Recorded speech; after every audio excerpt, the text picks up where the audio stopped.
If I host episode 100. Hey, it's everyone. It's Hotline League episode 98. Mark and I were just discussing what to do for episode 100. I don't know if you hosted. I don't know if that would be. Would that be wildly different experience? You would just intro and exit the show and do the ads, like that's it.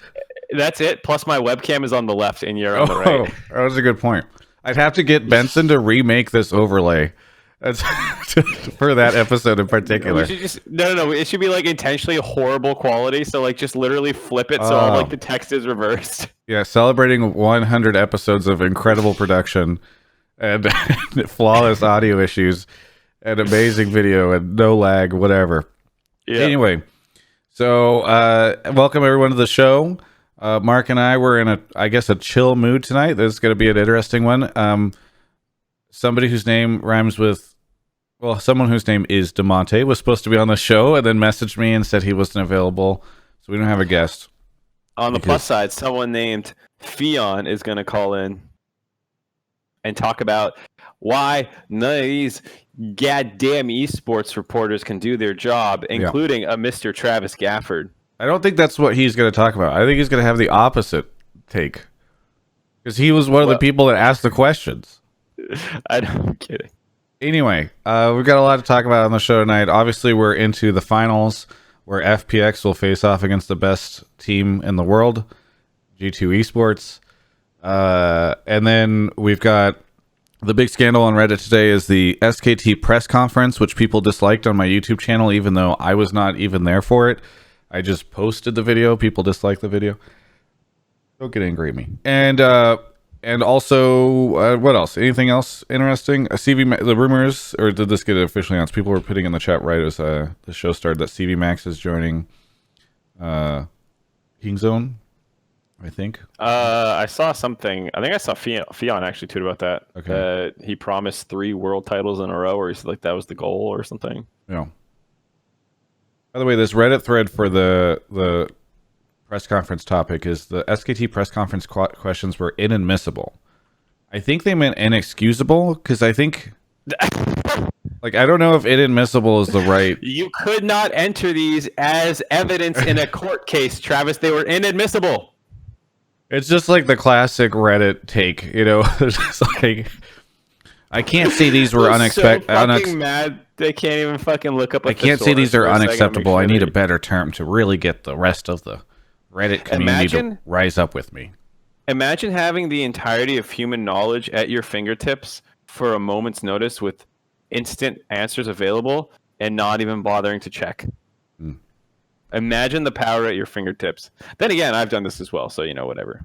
Anyway, I want to shout out. No, I was about to say, you literally had to wear a thing that said dumbass a while ago because you didn't use the internet when it was right in front of you. Anyway, by the way, everyone, I just want to remind everyone, Hotline League, it's not like any other show. All right, don't get your expectations up. There's a lot better shows out there. Don't watch this one. Speaking, though, of why you should watch this one, Mark and I need to pay rent. So shout out to our sponsors, Alienware, as well as Movement. We'll be talking more about them as the show continues. I feel like this is going to be a fun one. I'm feeling extra punchy tonight. I just don't give a fuck tonight about. I think it's one of those ones where I don't really care about the topics. I don't have a super strong take on them, so I'll probably just be. Well, the fun thing is I've got a ton of stuff to talk about with that media thing. I think so. Well, go ahead. What were you gonna say, Mark? No, I was gonna say that's not my area of expertise. Yeah. So I don't have serious takes, so I'm just gonna have shit ones. But I do think one thing we can talk about though is. I'm nervous to talk about this because I feel like people will get angry and think I'm hating on G2 if I say that the G2 SKT series was not the best series ever.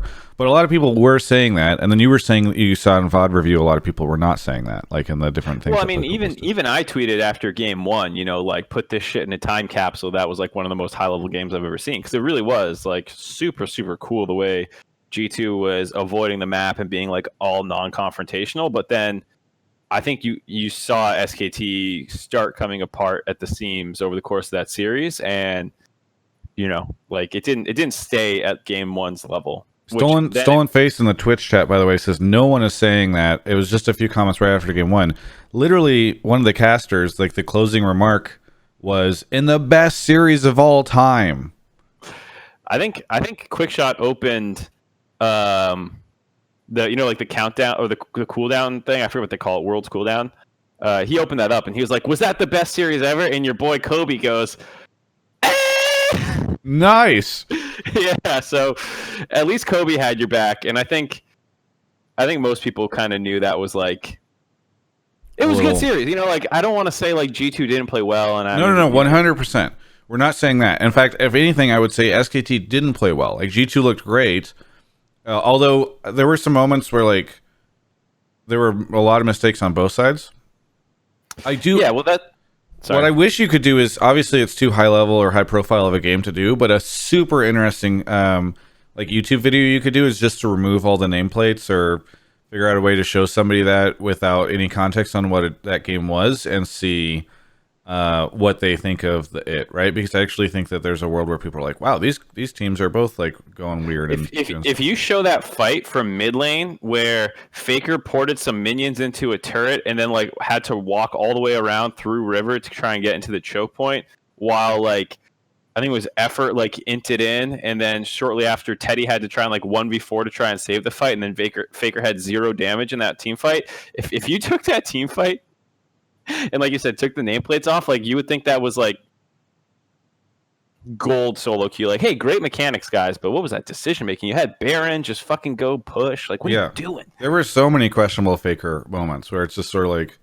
why? Which is too bad because I think I'm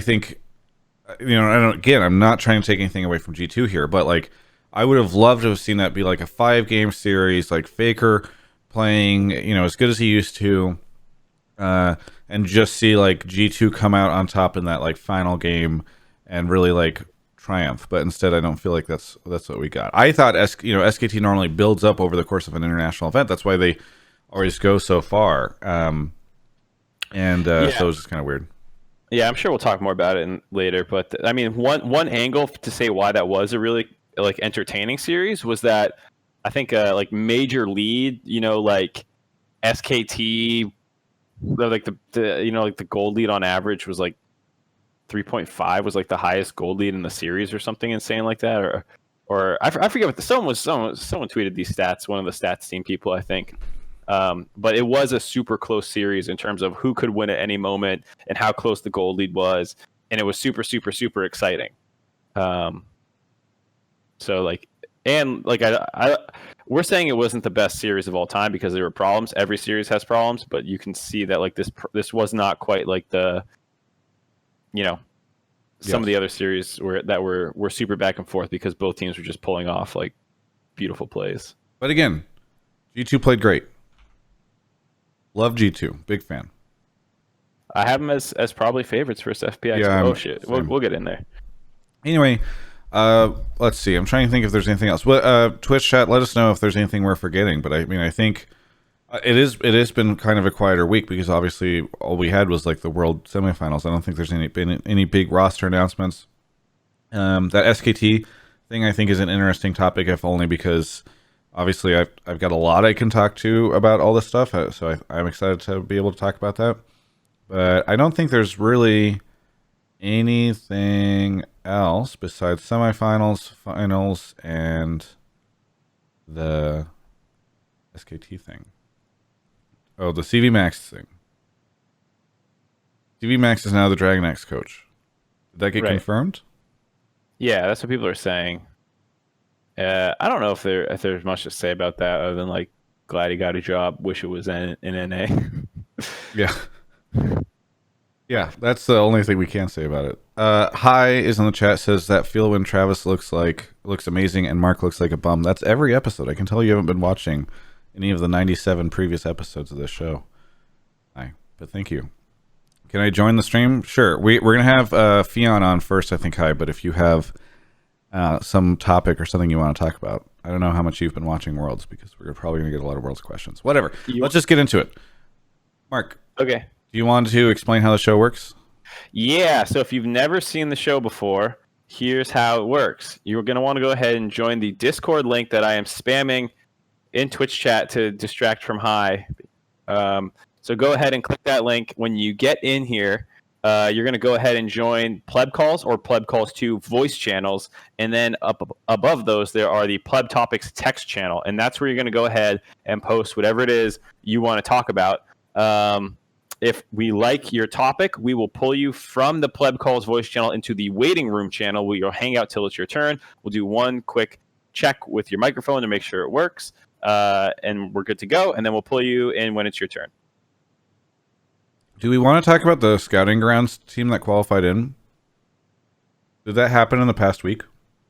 I think so. Oh, yeah. The NA will never perform internationally until the old guard is removed thread. Is also really good. NA has a smaller player base, and they're all centralized. Darshan and Huhi continuing to be around, etc. Yeah, I mean, it's totally fine to just shit on North America whenever. We don't need any special prompting for that. Yeah. Well, if somebody wants to call in about it, I do think it's somewhat relevant to like the scouting grounds thing and the thing. Anyway, should we grab our first caller? Yeah. Is Fionn okay? Looks like we're probably getting Fionn. And a couple quick shout outs to some people who have subbed. If I can get there before Mark brings somebody in.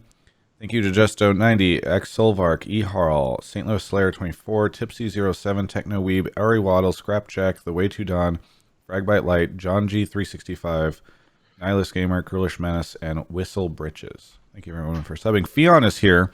Fionn, where are you calling from? I'm calling from beautiful Paris. It's 5:30 in the morning. I'm in my hotel room. I'm doing well. I was on the plane of G2 over to Paris, so they're here. I'm here. World's finals coming up. Excited. G2 and Fionn on the same plane. That is a fame plane if you ask me. I know. Are you North America's final representative at Worlds? I guess we have like Kobe's over there. But I'm no longer there. It's like me, Emily, Kobe. So yeah, I don't think we have enough people to even make a team. So is Emily even NA? I feel like she covers other regions just as much and is like often traveling or like in Korea or something, right? No, she's mostly in North America. She lives in LA. Okay. Yeah, maybe it's just she's always like up at those times watching. I just see her tweets at random hours. Yeah. Well, anyway, so Fionn, do you have a specific take? I mean, maybe if we get to that, we should introduce. Fionn is also known as Tyler, works for ESPN. Tyler, for the past couple of weeks, I've been posting these press conferences to my channel, and you usually ask the first question, and everybody's like, "Why is Tyler asking Faker about FIFA whenever it's like the first question of the press conference or whatever?" So I don't know if you want to kind of break down sort of how the press conference stuff works, or I don't know, give a take or anything, but go for it. Oh yeah, totally. I think I come from a different perspective than most of the other like writers in the room or the people asking questions. I write about 4 to 5 articles per week, not just based on, I'm not doing transcripts of the press conference itself. I'm writing larger, bigger features. So a lot of people ask me, why did I ask Faker about FIFA? The reason why is that this is the only time I'm going to get with Faker in these last 2 to 3 weeks. There's no way we got access with him before the tournament, but during that time, the teams have no time to really talk. And I had talked to his dad earlier in the day because I was writing a big long form feature on Faker and his father. And I was like, I have to ask this question about FIFA and Faker, or him, because his dad talked about how growing up, the two of them played FIFA together. So I'm going to ask Faker the question for my story. That was based solely on my story to do my long form feature. It came out a few days ago. I'm very happy with how it came out. It was on the top of Reddit. Everyone said very nice things. So when usually coming in these press conferences, I'm looking to grow stories that I am writing. To the point of the most recent telecom press conference, which got completely hated on, and I have a lot of takes on that. Some supporting of what people are saying, and others, against. I asked about TN versus Yankos and what Clid thought about it, because I was writing a feature on TN and his journey, and I need more voices than just TN and FPX. And that was my one chance to talk to Clid, maybe one of the top 3 junglers in the world, about that matchup. So that was my opportunity to get that question out and get that answer for my story. Yeah. So Twitch chat is already confused, by the way. They think you asked them the FIFA question after their loss. This is, if you guys go back and look at the press conference, he's referring to the SKT press conference in the quarterfinals after they'd won. Yes. I would not ask that question after they lost, obviously. No, I would not be like, hey, Faker, remember playing FIFA when your dad, you just lost? Like, how about that FIFA? No, that was after the Splice series. Do you wish you actually played League of Legends back then instead of playing FIFA with your father? Would that have prepared you better for the semifinals match 10 years ago, 20 years ago, whatever it was? So here, I'm going to take a step back really quickly, since Fionn has sort of talked about that, because I'm seeing some confusion in the Twitch chat. So for a lot of people have asked, for instance, why am I still not at Worlds? Well, here's the problem. It used to be that you, after when there were less media, so like back in 2013, and then again in back in 2012 and 2013, I got interviews after the finals with one of the players from the winning team. Like, I interviewed Faker after SKT's win in 2013 at the World Championships. Starting in 2014, Riot said, we're not going to do post-game interviews after finals. There's too many media. And then starting in, I think, 2015, they started to limit the number of media that got access after the semifinals. And then I think in like 2016, no longer did you get interviews after semifinals. Then this is the first year where like literally no media get any interviews after quarterfinals with any of the players. So now you can only get one-on-one interviews during the group stage. And this year, I think there's less interviews. There were less interviews available after the group stage. Some of that was because certain teams were not doing interviews. Like Griffin only did a couple in the first week, especially, maybe none, and because of all their drama. Excuse me. And some of the others, whatever other stuff was going on. So it has become increasingly difficult for media to get access to these players. And a lot of people look at the press conferences and they can only perceive, and I understand why, because you guys are used to thinking an interview is like a thing that Travis or Ashley or whoever does with a player after a game. And so they think press conferences should just be exactly like those interviews where you just it's like, instead of just Travis asking questions to one person, it's like all the media asking questions. And then you see that uncut press conference uploaded to YouTube and you think, oh, like this is the same thing, and you judge everyone's questions the same way. And the problem is that there's a lot of different types of esports media and journalism that's happening at these events. So while I'm interested in doing these like quick 7-minute interviews with a player after a win or a loss, like what's going on through your head, what do you think of the next matchup, who do you think is the strongest team right now, somebody like Fionn, who writes long features, which a lot of people like, and as Fionn mentioned, the Faker one got to the front page of the League subreddit, and people said great things about it, and quite frankly, required a lot more work on his end than reviews ever do. Like, this is the problem is if Fionn is working on one of these features, he doesn't have any access to any of these players. This is his one moment to ask a question that might be really important for that. So he has to do it in that press conference. Now, again, I get that you watching a uncut press conference that myself or somebody else has rushed to get up so that we get the YouTube juice faster than any of the other media. It's a shit system and I hate it, but that's the way it is. You see that, like, Fionn's question in isolation, and you're like, that's so weird to ask. But then you don't necessarily notice that it becomes like a line in an article later on. So I think it's really important that people have all this context. And now you can say, like, well, I don't think they should have to answer that question, or whatever. It's just like, this is the system we're in, and none of the esports media like this system. Like, just, I know I'm ranting a little bit, but just the final thing I'll say on this is just, again, to provide context on these conferences, it literally is the only thing that we really get at these events, unless you can, like, grab shocks. Like, the casters are all in another city doing their casting there, and the desk is in another city, so like you can grab an interview with shocks maybe, or like one of the Riot staff that are there.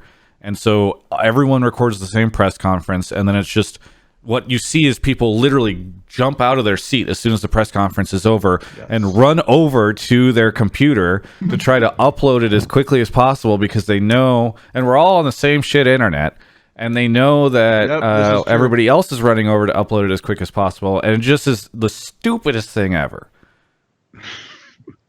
You're completely right. I totally actually do agree with your sentiment that like if you are a fan and you are like, this is my only SKT content after the loss. I want to hear their thoughts. I want to hear about, the Kiana and the draft picks and all that. And I totally understand these people because if I was a fan at home and I saw, asking about TN versus Yankos, I'd be like, why? But then from my end, I have to write, I'm writing a story, I'm writing these features, and they come out really well because of these, small answers. And I'm not the one uploading the video. I'm outside of the race between, the 7 different outlets trying to get it to YouTube. So I am focusing more on myself. But I do agree that like the fans watching the video, I can see why it's not the best viewable content a lot of times with these big press conferences. And me and Travis, like some of these questions are like, I know that a lot of people have their different things, but a lot of these questions, me and Travis will look at each other at press conferences being like, what are these people asking? Like there are some I think one question, I don't think it was during the English, I don't think it was uploaded because it was during like the Chinese or Korean section, is someone asked Faker, how does it feel to be the best player in the world? And these questions that have been asked over and over and over again, I can understand why some people are frustrated at the answers. And me and Travis have both looked at each other at times being like, what are these people asking? And press conferences do need to get better questions, and we do need to like up, everything. But in the current sphere of like how we have these things set up, it's really difficult for writers and journalists and everything to get what they need to do, why they're there, because it is very expensive for a lot of these people to go to these events just for a press conference. So for me, I'm writing these long form features, so I'm going to get the questions that I need to write my story. Yeah, and I don't blame you for that either. I think, but to your point, and I want to. So, I think Tyler and I both wanted to explain sort of the context so people understand it. But I do think we also want to say, like, we agree that a lot of the questions are not great. I would never, and I actually, so look, I'm not trying to call any journalist or media entity out or outlet because I don't know who asked the question, because I was just zoning through it as I was uploading it. But the question about like, will you make roster changes? Now that is a question I have asked before after a series, but I ask it like exclusively to either a coach or an owner. And I know that they're never going to say much. They might say like, yes, there will be changes, or we're going to look at everything, but it's a question you kind of have to ask. It's really awkward to ask that, and I would never ask it to like the lineup of players and team or whatever. But to your point earlier about how like this is the one chance a lot of these people are going to get, I mean, in this current system, like is it expected that you just kind of shoot your shot and like, sorry players that you're here for this, but as Western media girl from this website, I'm never going to get to talk to Coma again. So, hey Coma, question. Yeah, I don't know. What are your thoughts on that, Tyler?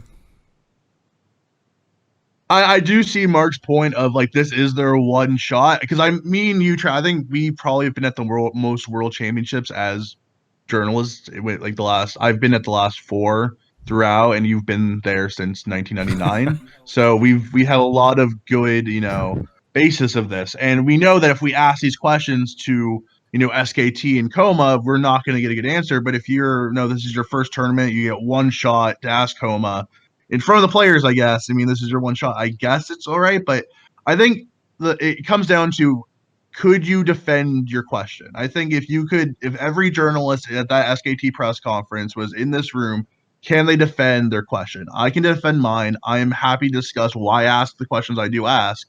If they don't have a good reason why they asked that question, then we can have a discussion on, should they have asked that in the first place? Should they be there, etc. But if you can defend your question, then I'm fine with whatever you ask, if you can defend it. Yeah, I don't know. I guess I feel like there's still a little bit of Like I don't know if I would have asked about the shaky hands situation, although admittedly I did not see how, like, it's very important to me on how to frame this stuff. So a frequent criticism that I get on the subreddit is people say I ask softball questions, or I'm too nice, or ask easy questions. I would encourage people to go back and look at like 1 year ago, Mark and I had Nate Shot on the show to talk about 100T's disappointing run at Worlds, but also about their lack of communication around a lot of stuff, etc. And that was not a show where we ask soft questions, but what is important is to phrase the question in a tasteful way. And so maybe instead of saying like, hey, your hands were shaking, you say something like, Faker, it felt like today maybe you were not playing at the peak that we've seen you at in the past. Was there anything else that was on your mind today? Or, you kind of like beat around the bush in that way to try to open up that dialogue, rather than being like, yo, your hands were shaking. What was that shit? Were you spooked? I don't know. I to be honest, I don't care enough about this, so I didn't go back and like rewatch the how the question was actually phrased. And like I wouldn't put it past Reddit to hyperbolically paraphrase how this person asked that question. So I don't even know if it was asked poorly or not. Like the question itself, like you're saying, is not that ridiculous of a notion to be like, hey, Faker, you're known for being one of the most clutch players of all time. There's a shot of your player cam where your hands were shaking. Was that the pressure getting to you, or was that just adrenaline? Like you can phrase it in a way, like you're saying, that it's not super disrespectful. A lot of Twitch chat saying that it was phrased poorly, and then of course, then it's a little ridiculous. But the idea of asking if he felt extra pressure or felt extra nervous this series is a totally valid question. Another point on that, though, I think something we also have to peel the curtain back with these things is that they so how a press conference works is that it's set usually in 3 different stages. We have Korean media, Chinese media, and English media. We all agree on get like 7 to 10 minutes. And for the English media, a lot of the Spanish, Brazilian, those journalists have to ask in English. So there's a lot of questions being asked where they're saying it in their second or third language. English is not their first language. So a lot of times we do get these questions asked in a very blunt or not the best way. And a lot of those times it is from, a Brazilian or Spanish or Argentinian outlet where the English isn't their first language. So maybe that is the reason why a lot of times we see these questions not asked in the best way to get an answer. So I think you also have to realize that if you're a Spanish media or Brazilian, you have to ask in English, because there is no Brazilian segment, there is no Portuguese segment. There's English, Korean, and Mandarin. That's it. The other thing I struggle with a lot on this stuff is sometimes you have at semifinals, quarterfinals, at these random stages in different countries that don't have like a standard league, an esports media figure or interviewer or somebody who's new to the job or hasn't had that much experience because they don't have like a consistent league in their region, and they are there doing interviews, and they might be interviewing Faker or Caps or any number of different people, and this is only the first couple of times that they've done an interview. And so I struggle with that a lot, because I'm like, part of me thinks, okay, this person is not at a World's level of experience in terms of doing interviews and covering this stuff. I'm not sure if they should have received accreditation, or if they did, if they should be starting off with access to the top players in the world. Now, obviously, people will say I'm biased or whatever because I obviously already had that access, and now I'm saying something. But on the other hand, this Worlds was an opportunity for instance, in Madrid, Spanish esports media to like get real experience at these big things and kind of grow themselves within the industry, and that can be good for us down the road if we care a lot about the industry. So I think it's hard because, and I don't envy like the Riot PR folks who have to decide who gets a press pass and who doesn't, because you're kind of torn between, do we want to support people who could become, the next Tyler or Ashley or or Travis or whoever, whatever interviewer you want to think about in their region. Mark, okay, you're just zoning out so much. I thought your camera froze. Or do you want to not do that? I don't know. It's just an issue. I know the audio's out of sync. We had this issue before the show started, and the only way I knew was to take the whole stream down and turn it back on. That's how it fixed. So, I don't know. I think maybe I'll try and fix it in a little bit. But yeah, I don't know, Tyler, if there's anything else you want to... Travis, just cover your mouth and it's fine, because then they can't see it's desynced. So just get a little veil up. We have a caller as well, so I can go and grab him and see what his fan perspective on all Tyler, this do you want to stick around? And I'm around. I want to talk about how NA sucks. I want to talk about scouting grounds. It's 6 a.m. in the morning in Paris. I have nothing to do today, so I'm fine, just chilling here. And if you need my input, I will say a Mimi line or something. So. Okay, cool. We'll grab the next caller then. Well, while Mark is doing that, I'll restart the stream. Let's see if that fixes it. No, don't. Everybody's complaining about the audio sync issue. We have 1,000 whole people here. Okay, I'll let Twitch chat decide. Do we restart the stream? Stay. They won't stay, these fucking liars. No, don't. Is it even that bad? Yes. No. Okay, it's mostly no's. Wait, I see a couple restarts. Okay, it's actually 50-50 right now. Okay, we're restarting. The yes people are just more annoying.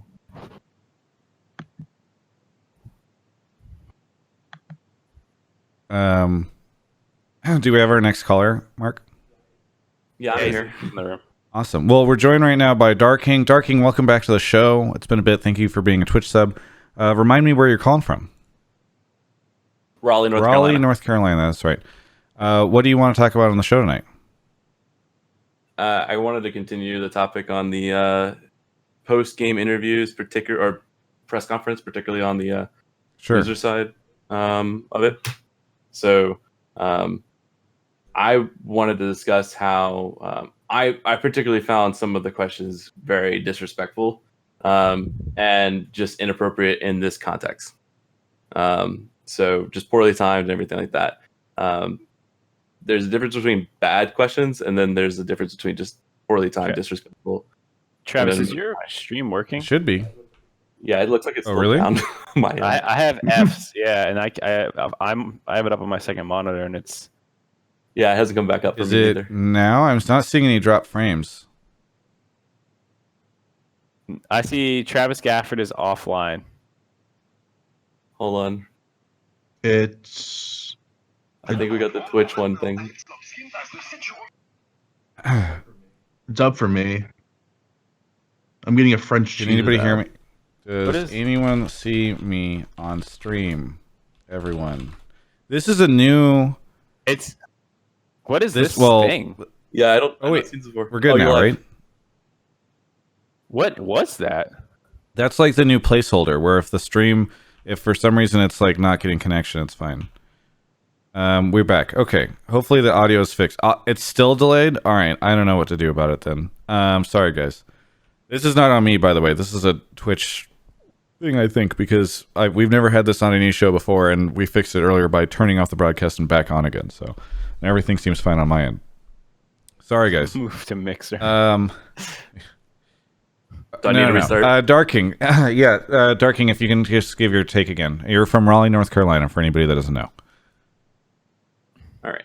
Yeah, so I wanted to continue with the discussion saying that I just found it really disrespectful, some of the questions, not just bad questions, but I found some of them just disrespectful in the context of during the losers press conference that some of the questions were, are you going to, due to this failure, are you going to do a team shakeup, or are you going to keep coaching on this team? And like things that they, not even an hour after the games had finished, I assumed is when the time frame was. Again, YouTube uploads. It's like it's usually Tyler. It's usually like within 30 minutes, right? Maybe even less for the losers one. Yeah, it's within 30 minutes. They were up there pretty quickly after the loss. This was definitely them probably This is go in the so a locker quick room. turnaround. Yeah, very quick turnaround. Yes. So a quick turnaround, they're still emotionally processing everything, and you expect them to not only give you coherent, verbal responses to questions that you're going to ask them, but then you're going to ask them just these questions that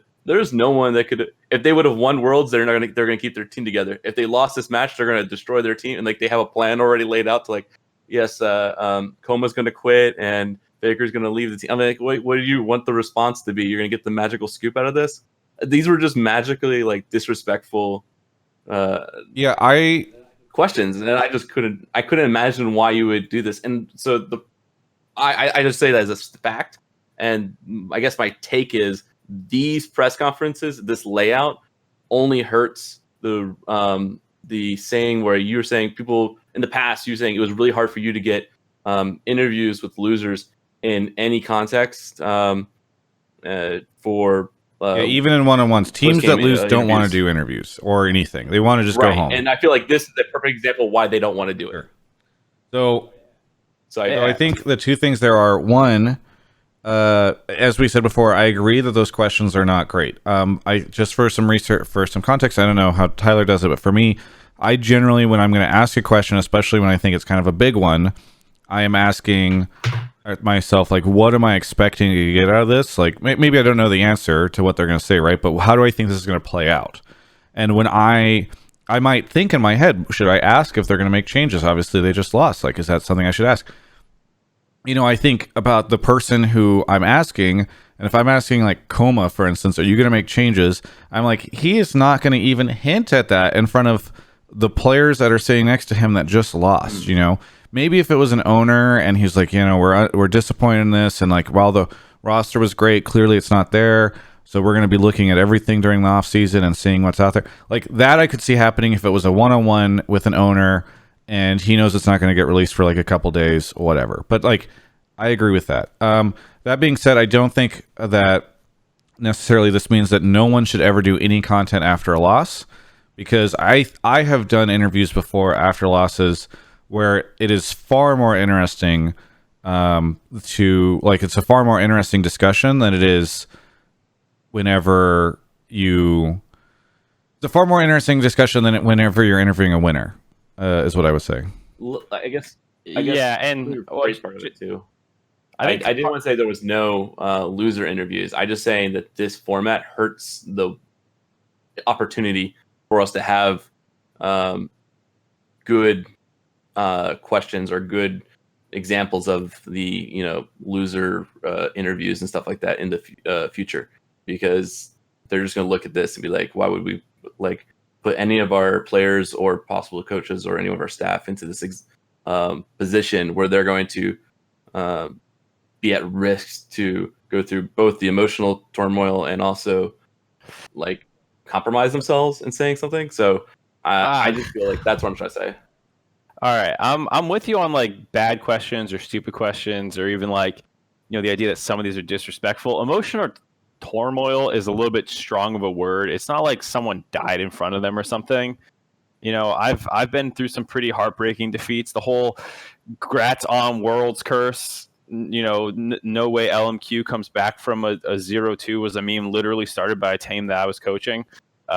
We lost and got reverse swept. We were like the first reverse sweep in league history, and like our players were crying afterwards. And you know what? I did an interview after it, and Cop did an interview after it, and like, yes, you're kind of devastated and in a state of shock, and like, yes, you will be very sad. You might even get depressed for a little bit of time, but that's part of the job. This whole industry exists on the fact that people give a fuck about us, and to just like not want to talk to them is because someone at some point asked a stupid question is ridiculous.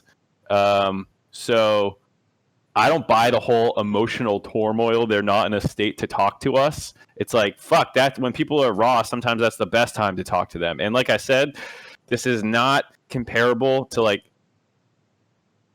it's your life. It's you put everything on the line, and when you lose, that sucks. But you can't just like, I'm too broken up.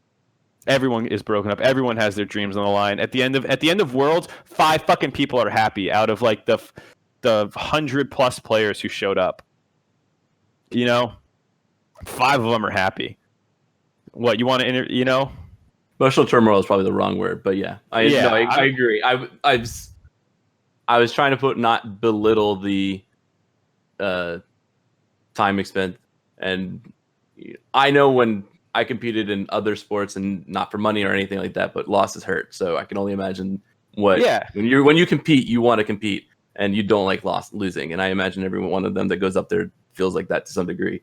So I'm trying to put that in perspective in that moment, but because it could feel like it is everything in that moment. But I guess I'm just saying, like, don't take this like potentially personal problem of like individuals making bad questions and turn it into like a systematic, loser side interviews are being destroyed by these bad questions. Just be like, hey, those were some bad questions. And by the way, like, I think that's another thing too, is that there's been a lot of losers press conferences, and this is the first time anyone has been super upset about it. And I know that since it's so public and all the media are like, we're all fucking vain assholes. We all read these Reddit threads and like obsess over what the public thinks of us. Like, everyone knows, hey, this was not good. And I could promise you that the next however many press conferences are going to happen over the next couple of years, like, people that are there, especially the ones that remember this, will all be like, fuck, is my question going to be okay, or am I going to get flamed on Reddit about it?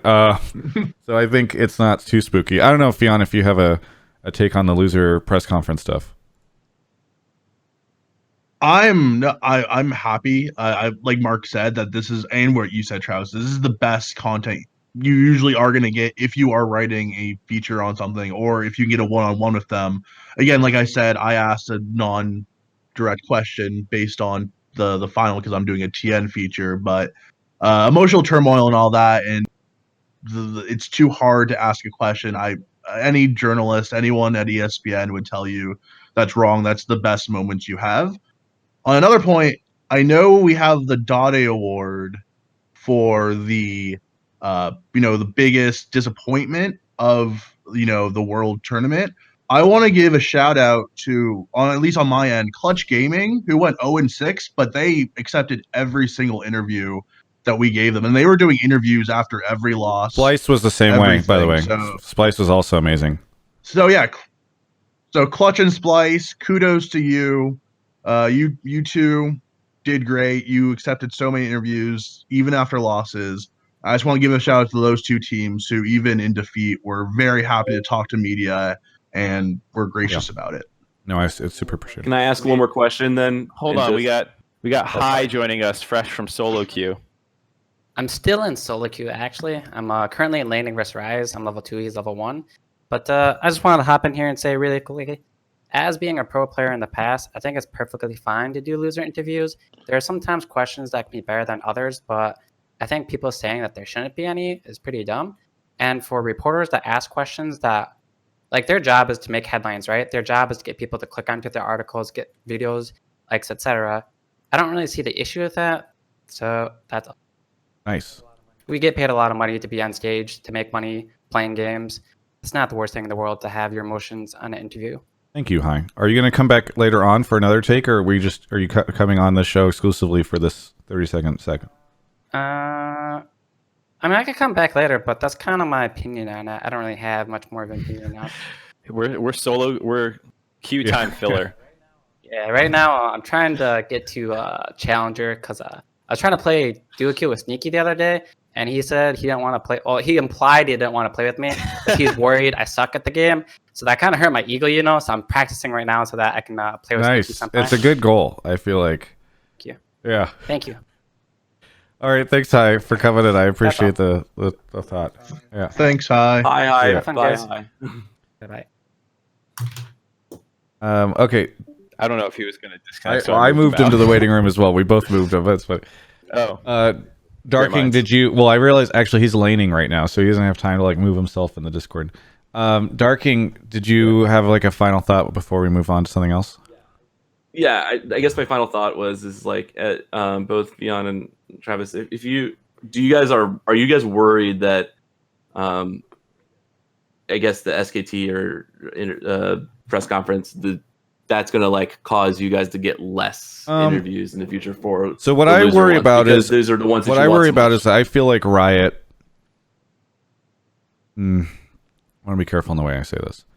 Riot cares too much about Reddit's opinion. Is that what you're going to say? So I think, and I have not talked to anybody on the PR side over there, but I worry they see something like this, and they are always very sensitive, I think, to the perception of how players are, like the pro players are being taken care of, and how like they don't ever want to be seen as like we're forcing pros to do something that like the community doesn't think they should have to do, and like they feel bad about it. So I do wonder what the result will be of this, and I already think that like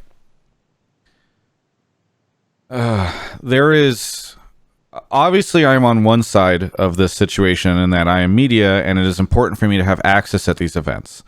And I think in part because of that natural bias, I look at sort of the way in which over time media has gotten less access, been forced into more press conferences, which are useless.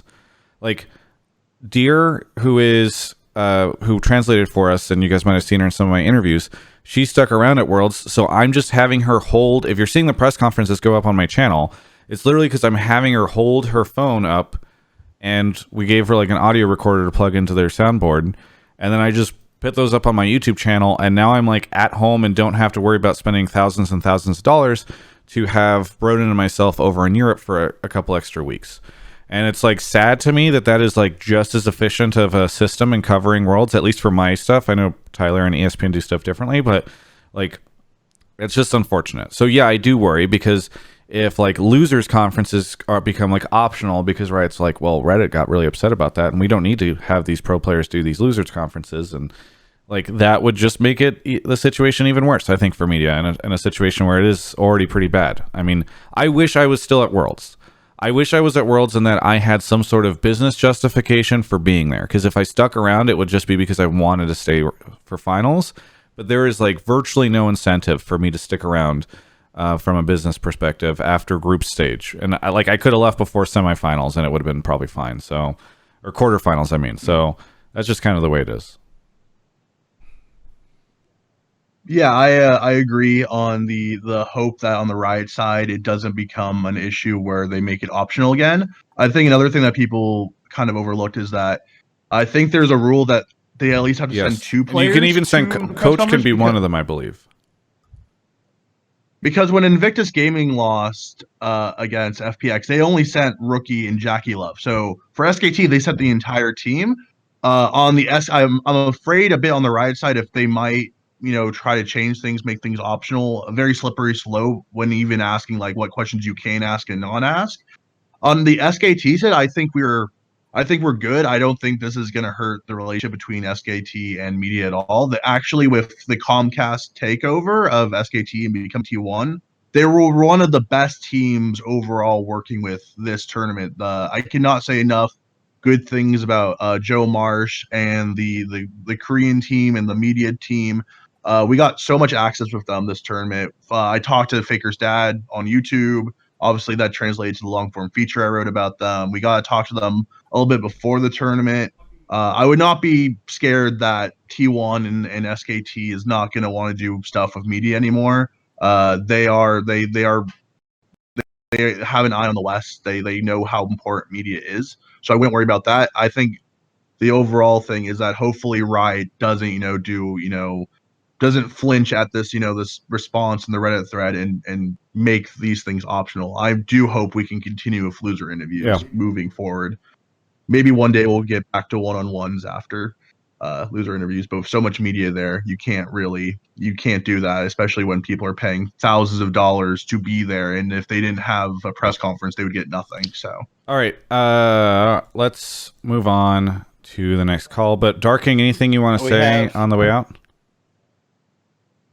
Thank you so much for having me on, and that was really cool to have hop in because I have a poster of the 2013 T9 team. Nice. With him signed on it. Nice, so dude. That was really well, cool. Yeah, it's one of the fun things about the show, I think, dreams is we're able to make it more Hotline community oriented. So thanks. Thank you so much.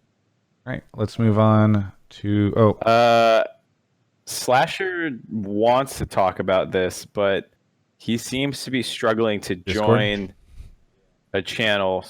Yeah, so I can. Well, if we add him do, to the so call one, real let's take a quick. quick break. Two, if we bring him on, let's make it quick because I know we've talked about this for a very long time, and I know the Twitch Yeah. chat is getting kind of tired about it too. And Slasher's not short-winded, but maybe if he joins, he can throw his head in the ring. He says in general. Oh, what? Right, the well, we have to fuck do a is quick down break there? anyway. All right.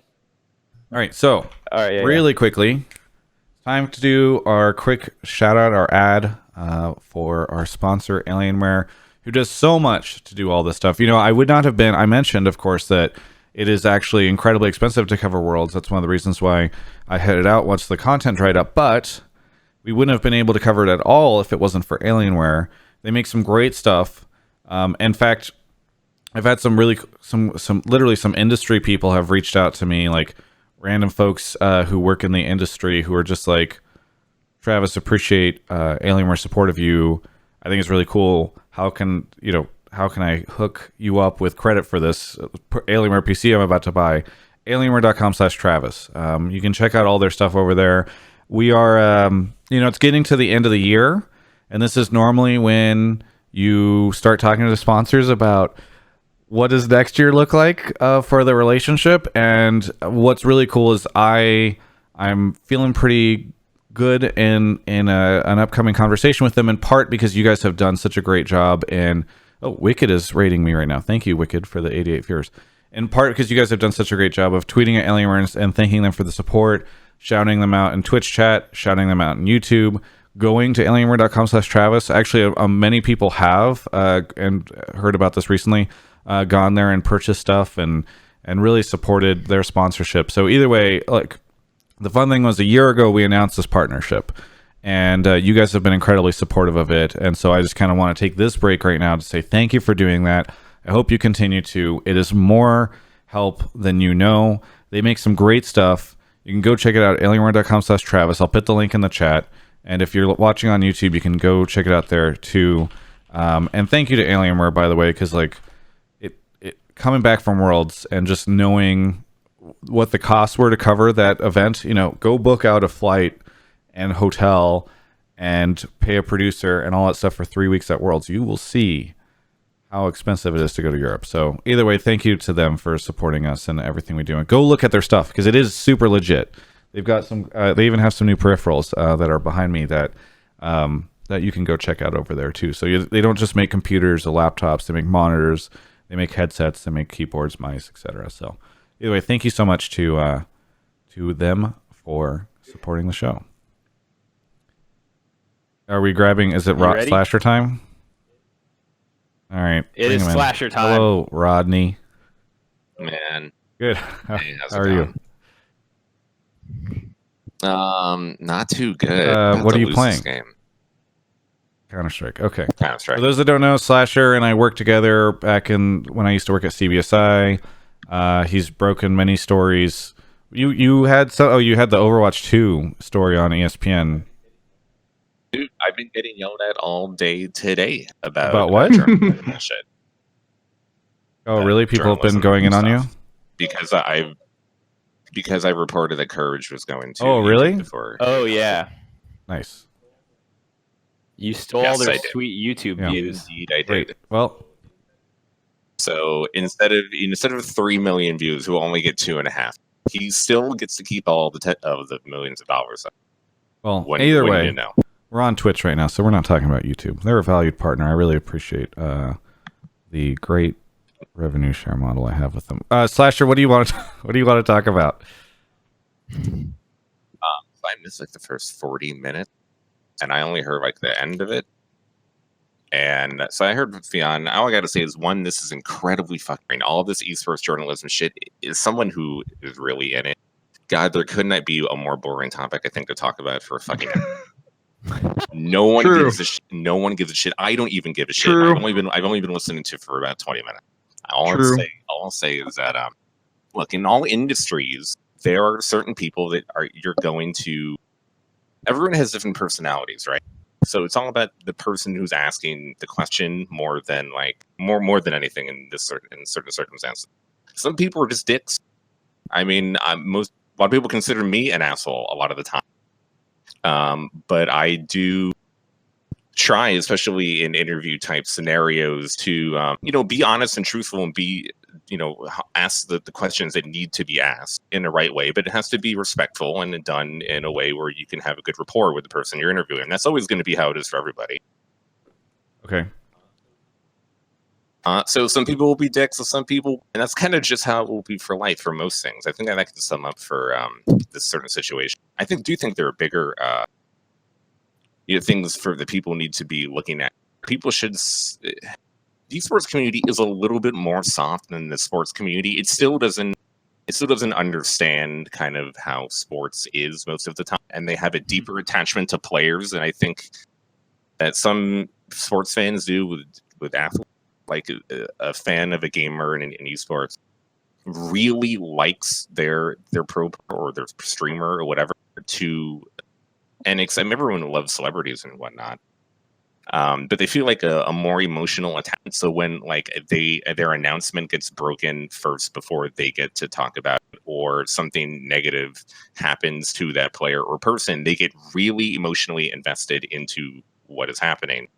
And sometimes it's definitely the fault of the journalists or the media for either blowing it out of proportion, asking really stupid fucking questions, or making it more drama than needs to be. But in other times, the community is the one that is inflating the problems and making the issue. It sounds like you're just cautioning people to be a little less emotionally invested in the players or the personalities or whatever whenever the media are covering them. Well, I mean, sometimes definitely it is the media's fault, and the media is the one that is inflaming issues. But a lot of times, people are just asking tough questions, and people are trying to dive into the situation, and then people's fandom of whatever that they're liking, gets in the way of having kind of more objective view of whatever the hell is going on. So people love. Wait, who cried? Coach. Coma, yeah. Everyone loves Coma, right? Yeah, so if it was a coach that was disliked, I don't know if there is one in the league.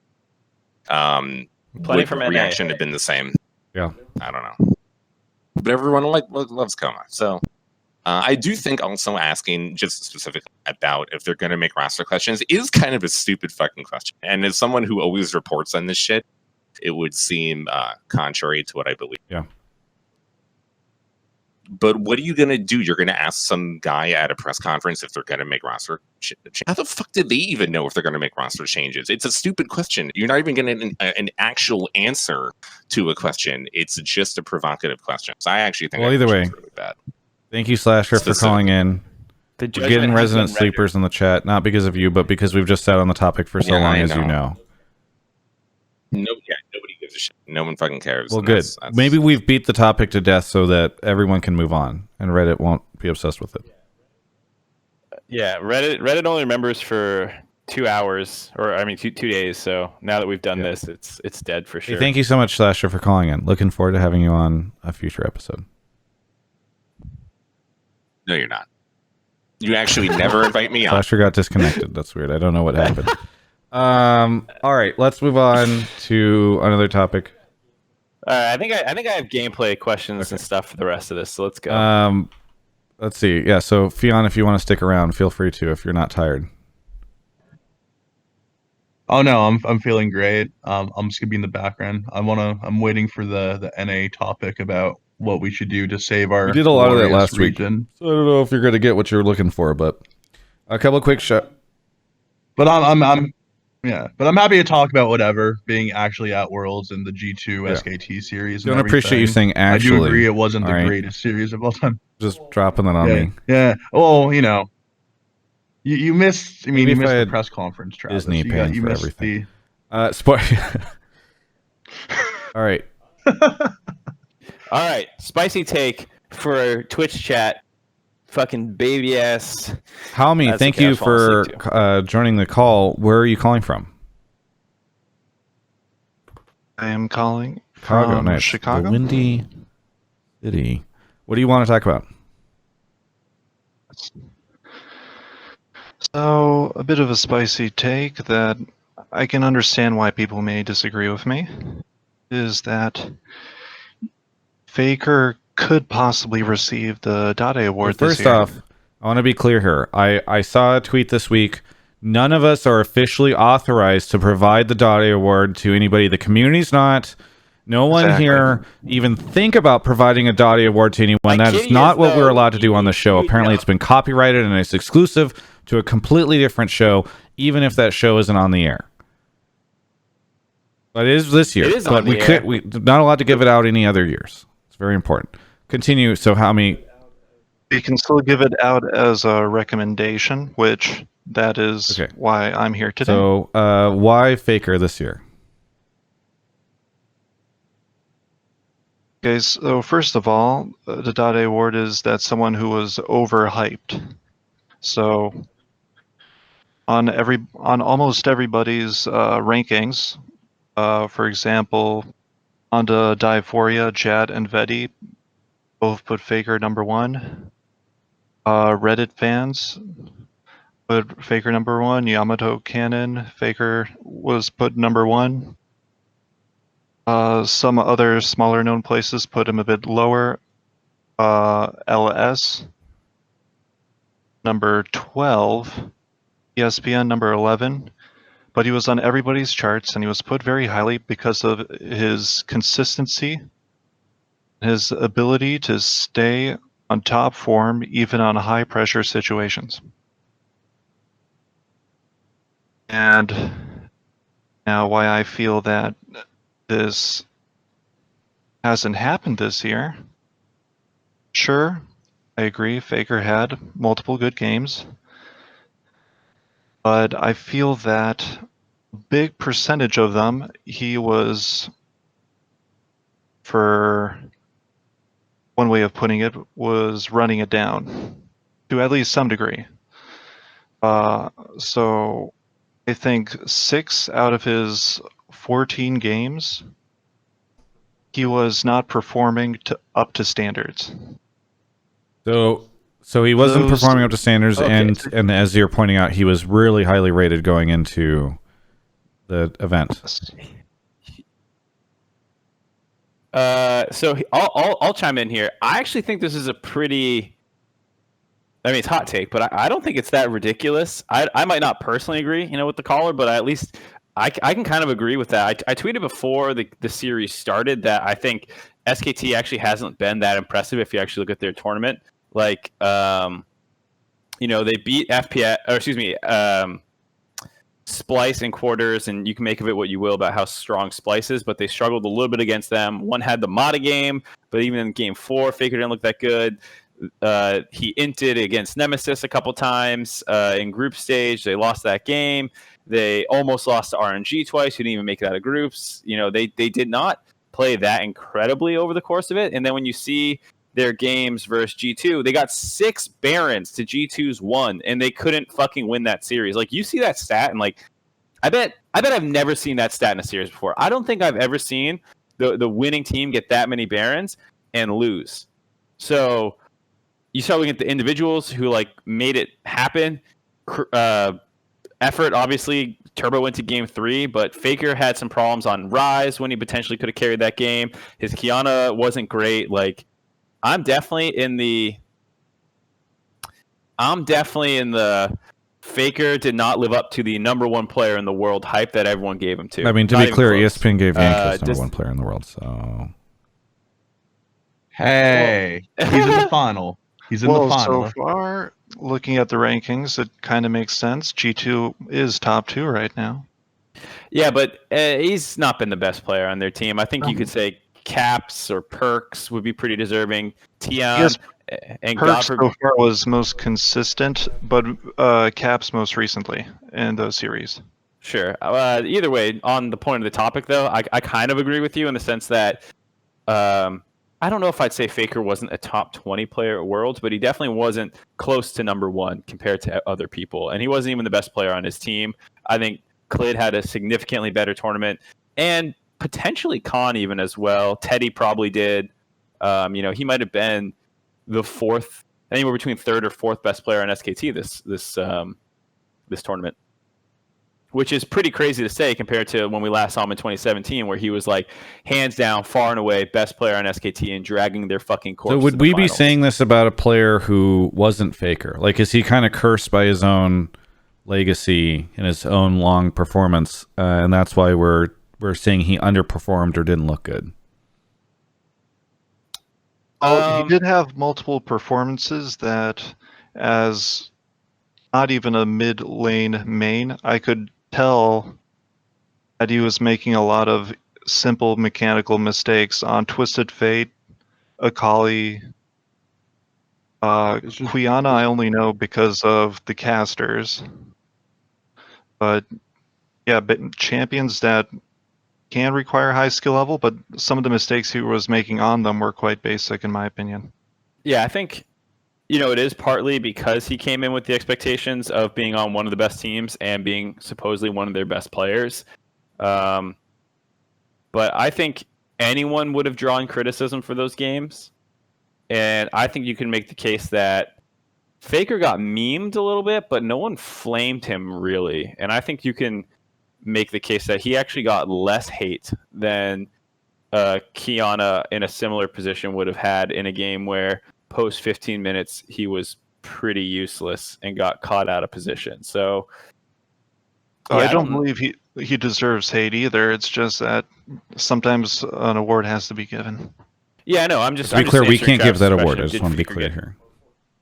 Of course, yeah, no one can. I'm just saying that I don't think Faker got it worse. Not that he deserves it worse or anything like that, but I think a lesser known player with less of a background who performs like that in a semis would probably get called a choker or something like that maybe. Well, thanks, Helmy, for calling in. Anything you want to say before we move on to the next caller? Nothing much. I hope G2 wins Worlds so that we have multiple skins, maybe 2 Gragas skins by both Polish players. They should make 5 Pike skins. That'd be great. Thanks, Helmy. Joy. All right, moving on to the next caller. A couple of quick shout outs. Thank you to Casey Clark. Thank you to Nice Tail, Sports CTC, Ronald and Ho, Raf, Saloniad, Ollie1, who says shout out to Alienware, Muntzelicious, Sakowitz, Kawi So Serious, Danny Zhang, Avura, Smoke Dog, Hayden Hoffmeister, Yonstar, who says happy birthday, Sadistic Nero, Danny Grimm, Knighting97, who says, hey Travis, just want to say your LPL documentary was really well done. Will you do one for LCK next year? Maybe. Bruce TFT says, I like Travis.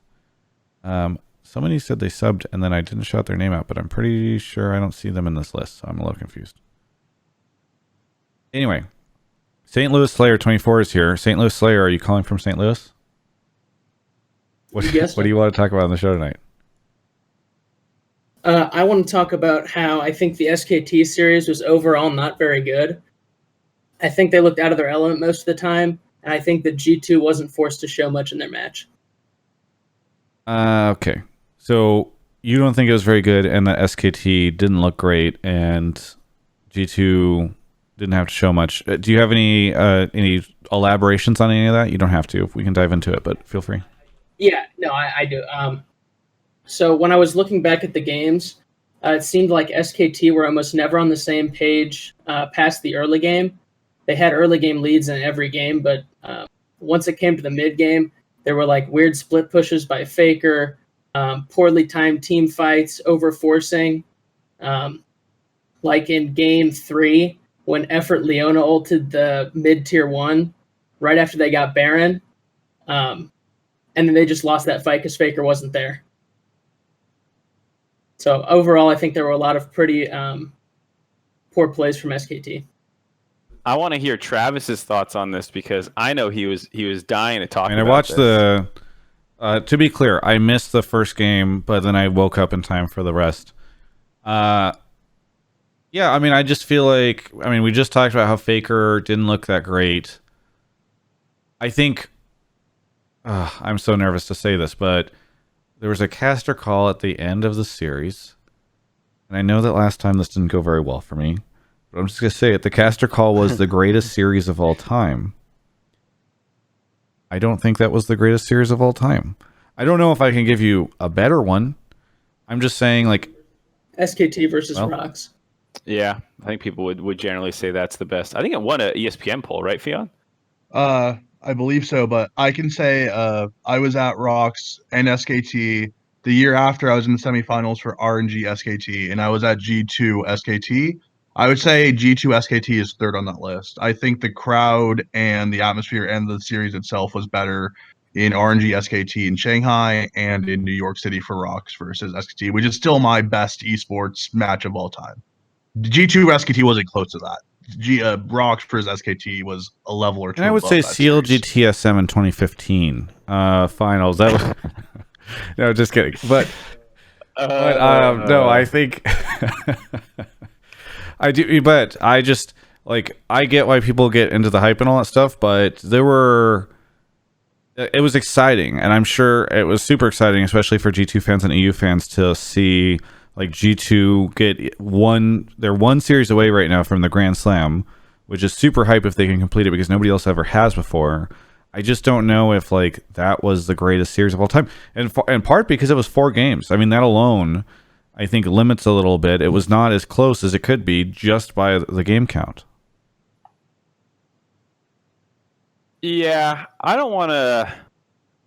wouldn't say I want to limit best series of all time to like it has to be a 5-game series, but a game 5 where like it can break either way and then either team wins the whole thing does feel a lot more tense than like if SKT wins we get one more, but if G2 wins then it's over kind of thing. But I think for me not being in the crowd like Fionn was, a lot of it just comes down to quality of gameplay, how close it was, how it felt like either team could probably win. You saw high-level draft adaptations, and you see good gameplay and stuff. And I think you missing the first game is probably a huge reason why you don't feel the way a lot of people kind of felt in the moment, especially after the first 2 games.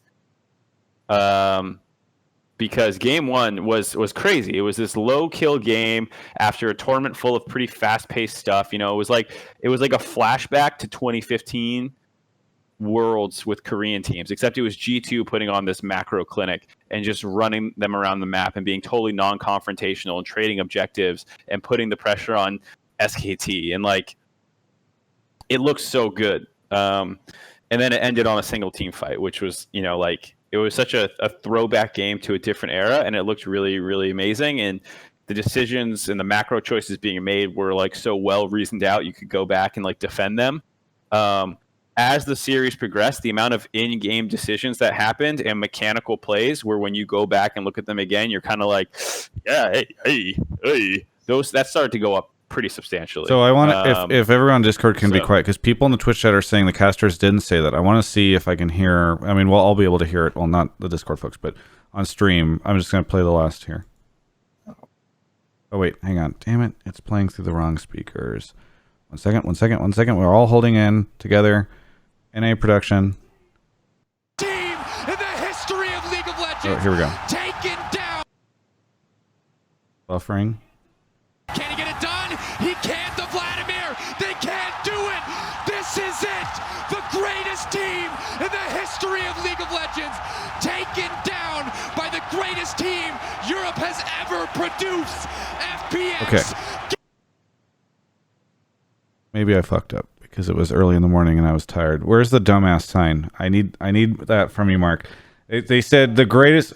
Sorry. So the call was G2 is the greatest, or G2 the greatest team Europe has ever produced, taking down the greatest team in League of Legends history. So I'll make a sign so that I can wear the dumbass sign. We need Boomer hearing. That's right. People, Twitch chat, bring it on. I deserve it this time. We need a dunce cap that we can wear, but like, you know, is somehow trend. Well, I guess we should just make matching. Yeah, because we both can put on. That's the way. Yeah, we don't need to magical teleporting hats so that you and I could both pass them between us through time and space. We could just make 2, Mark. That's how we will approach this problem. But isn't it so much fucking cooler if we solve the first scenario?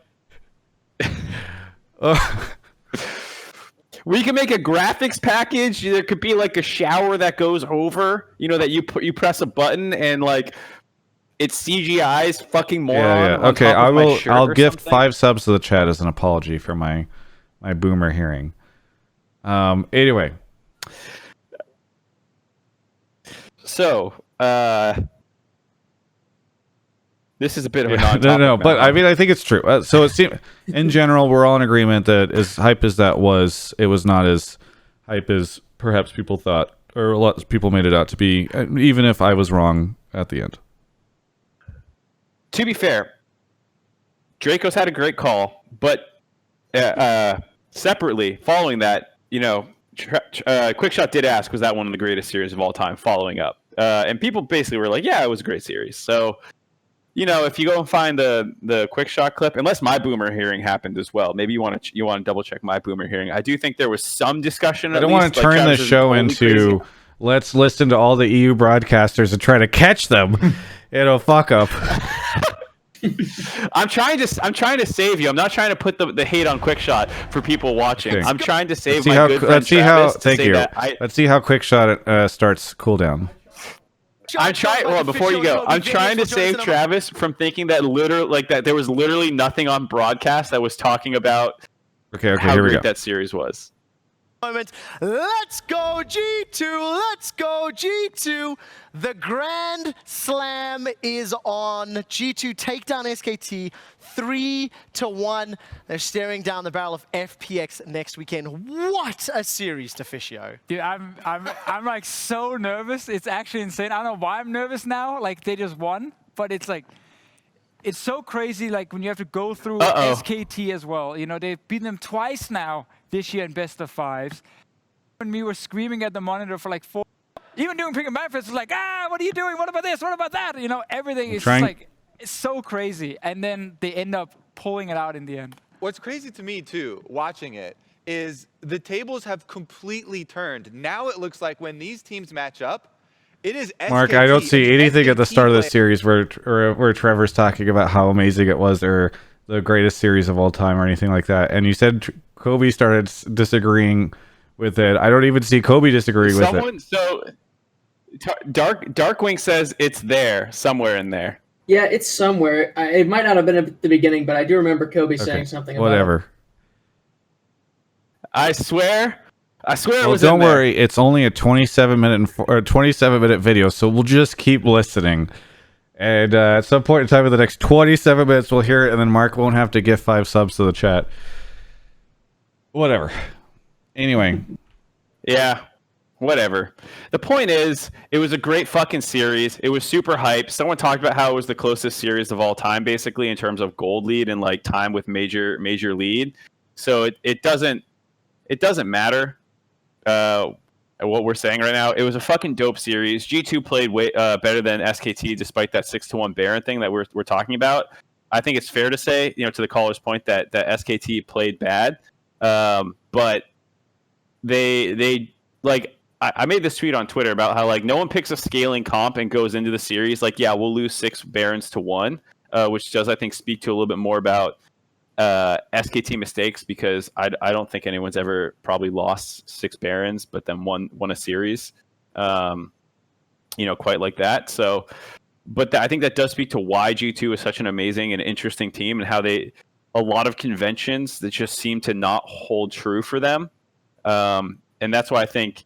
For me, I'm favoring them going up against FPX because they seem to be able to do things that shouldn't exactly be true, and they have a lot of styles to them. FPX, it's scary as a G2 fan, I think, if you were like, oh man, we won against SKT through team fighting, and now we're playing FPX, who won their series through team fighting and did it cleaner. But I think G2 has a lot of other ways that they can try and approach this, through split pushing, through early snowball, roaming, individual laning and stuff, early game, whereas I don't think other teams have that breadth of styles. Yeah, like I said, like G2 didn't really seem like they were forced to show much. We basically only saw them team fighting, and even from behind, it looked pretty good every time. Yeah, I mean, do you think that's true, Mark, that they didn't have to show much? Is there like a bunch more in the G2 tank waiting for finals? I think I'm not quite sure I agree with that, because I think, like I said, I think G2 has a lot of styles that they can play. And I think they correctly identified the best style to use against SKT, where a lot of casters and analysts smarter than me had done a good job pointing out that with their Baron buffs, SKT were actually really bad about cracking inhibitors and snowballing a game. And, assuming G2 staff and players notice that as well, they could very easily, say our best option is late game team fighting. And they draft accordingly. And to Slayer's point, they're not showing these different styles that they can do, but that's less of SKT forcing them to. Well, I guess it is kind of SKT forcing them and saying, well, you're right. We can't close the game. So just keep picking good lane matchups that also scale better. Yeah. What is this on stream? It was whenever I was watching the World's Cooldown thing, I paused the video and then it was just on this picture of Kobe, and I love it's just good. Anyway. I think it's time. Did you see that someone linked in Twitch chat that I'm not crazy? Timestamp? Or is it not worth going back? Yeah. All right, let's find out. I put it in I still have the video Skype as well. Okay. On you and wait for you to squirm. Now, before we get to the player of the game, I saw some commentary in socials and discussion on Reddit saying this was the greatest best of 5 that we have seen. I want to get temperature gauge. Where on the scale does it land? As an EU fan, we're definitely up there. Yeah, we're up there. It didn't get to 5. Okay. But so to Trevor's point, he doesn't even say like. He's not even asserting it. I think he's actually doing the smart thing, which is what I would want him to do, which is some people are saying this. Do you guys think it's true? Okay. Well, Mark, I'm not even sure if that gets close to what you're concerned. No, it goes exactly. I was saying that people were discussing it at least, so that you weren't crazy. That's what I was saying. Right. Not that people were talking about it. All right, we're not crazy. Yeah, I was. Yeah, that's all I was saying. I was not saying Trevor thought it was. I was saying he brought it up and talked about it, and then Kobe goes, and I got it right. All right, I don't need to put on the fucking moron hat. Only Travis is wearing it right now. Anyway, St. Louis Slayer, thank you so much for your call. Anything you want to say before we move on to the next caller? Nope. Thanks for having me on. And thanks for being a sub. Mark, can you move him? Because for some reason my Discord... I got it. He did it. Nice. Okay. I love a man who can move himself out of the on-air chat whenever he needs to. I hope people watching this are just having as much fun I hope so as too. we are. Like, I mean, it'll get to YouTube, and then there'll be a bunch of angry comments. They don't understand. We're all having a good time. Okay, this is just fun. We're shooting the shit. All right. We're all buddies. Bruce TFT, thank you for the 14 months in a row. Modis for 2 months says, I don't know if it works now, but let's see. I see you. Cafe Nowhere, thank you for the sub. And CSIS Caroline, thank you for the 100 bits. And then thank you to Travis Gafford for gifting 5 subs to the channel. That was really cool of him. Really. Yeah, I love that, Travis Gafford. Boater Michael, awesome. Thank you for the 16 months. Very generous. Boater Michael. Mark is grabbing. One small thing I wanted to bring up about the semifinal of G2 SKT. I don't know if it was on stream. Carlos Ocelot, right before the series started, the crowd was getting hype. He and I think the most famous YouTuber apparently in Spain, Rubius, I saw that.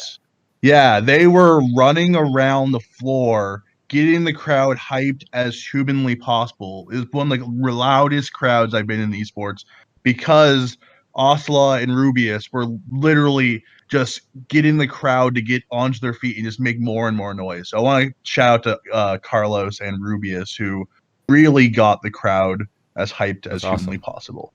I saw a Reddit comment that brought it up, and they're like one of the largest YouTubers in the world. And usually when people say shit like that, you're like, oh, that's hyperbole. And then I went to his channel. He's 39 million, and this dude's in the crowd like getting people fucking amped. Yeah, it was so cool. That is super cool. Hey, we got Tom Derbolt. Is that how I say it? Tom Derbolt, thank you for calling in. Where are you calling from? I'm calling from Perth in Australia. It's funny. At first, I didn't hear an Australian accent, and then I asked you where you're calling from, and it felt like you added the Australian accent. I believe you're from Australia. I think it just comes with saying the name. Perth. Oh, what do you what do you want to talk about on the show? Thanks for calling in from Australia. Yeah, no worries. So basically, my take is something that we can take from Worlds in terms of the scene around the globe. So I've been following the Doinb meme a little bit. So he's been consistently underrated at Worlds, I think, for his team play as a mid laner, like always supporting his team. And then you watch the G2 SKT series, and G2 won for consistently better team play than SKT.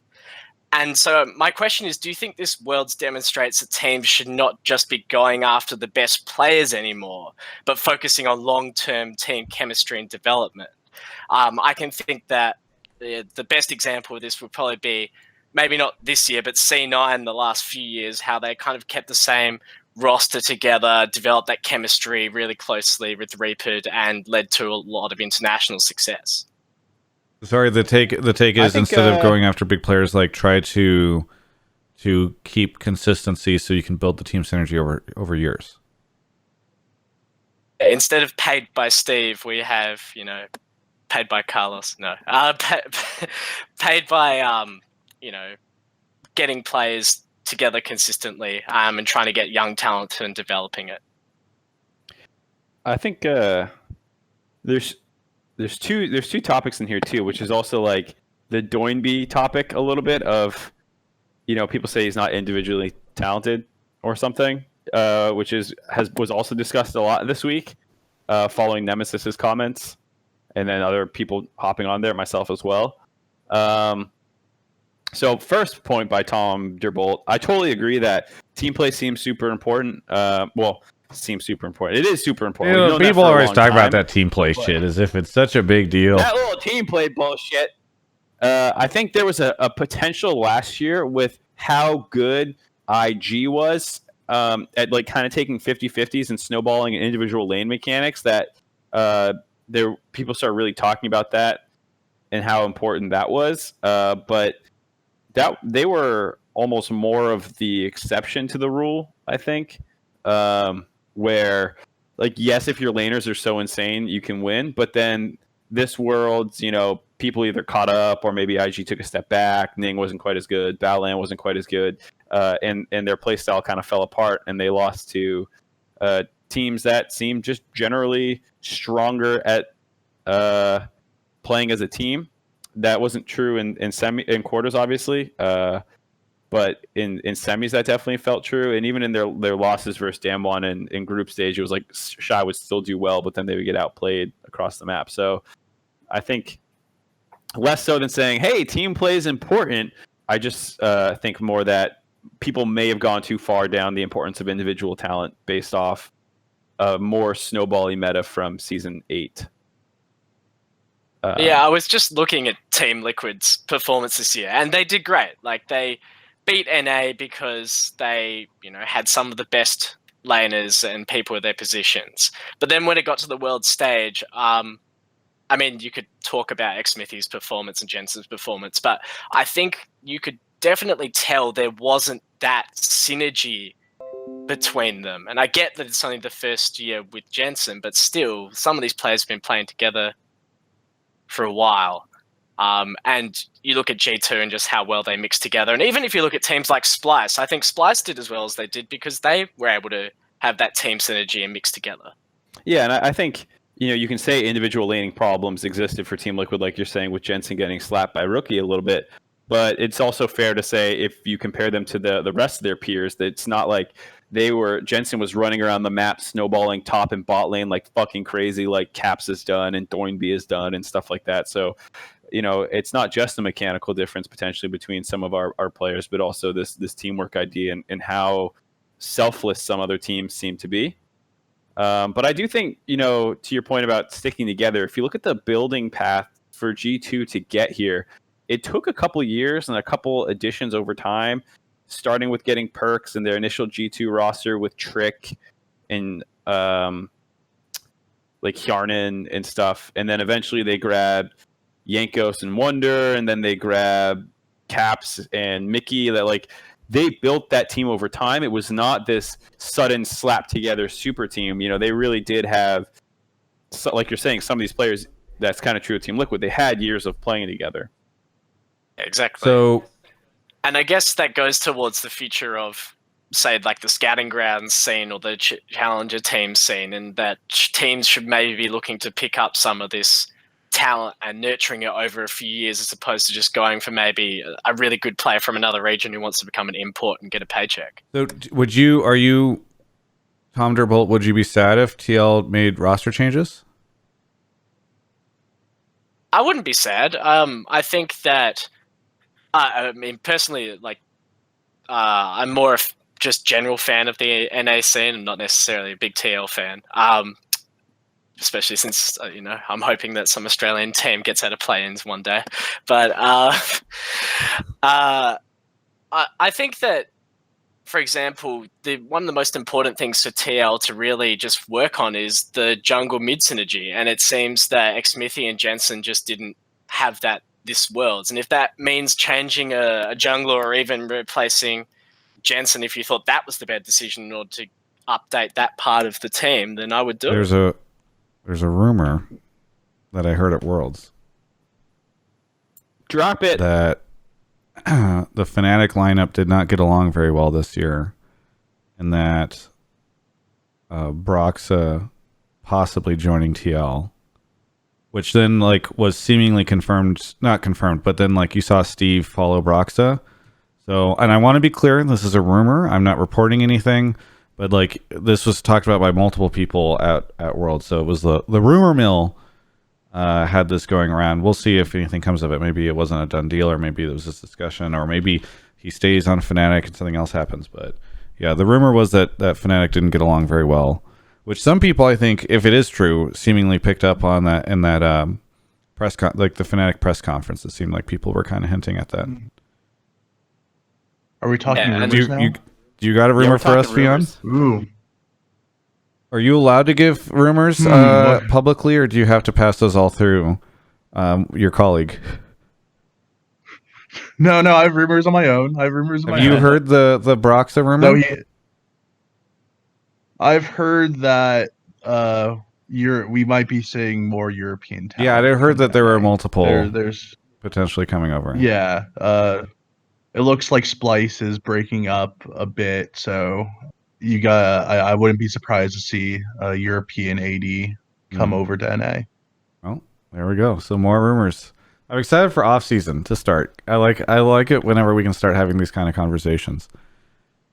On that note, though, I would say that Team Liquid getting Broxa on the team would go against what I've been saying about trying to have that team play and synergy. Like, surely the better move would be trying to convince C9 to let go of Sven Skaren to team with Jensen on TL, since they seem to want to pursue the future with Blabber anyway.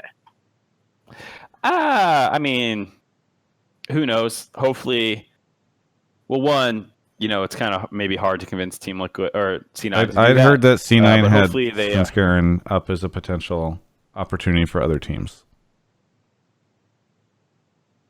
Either way, I'm just saying I hope Team Liquid is doing one of the things that seems so lacking in the esports scene beyond just like talent acquisition, but like in literally every sphere and sector I ever hear about is due diligence.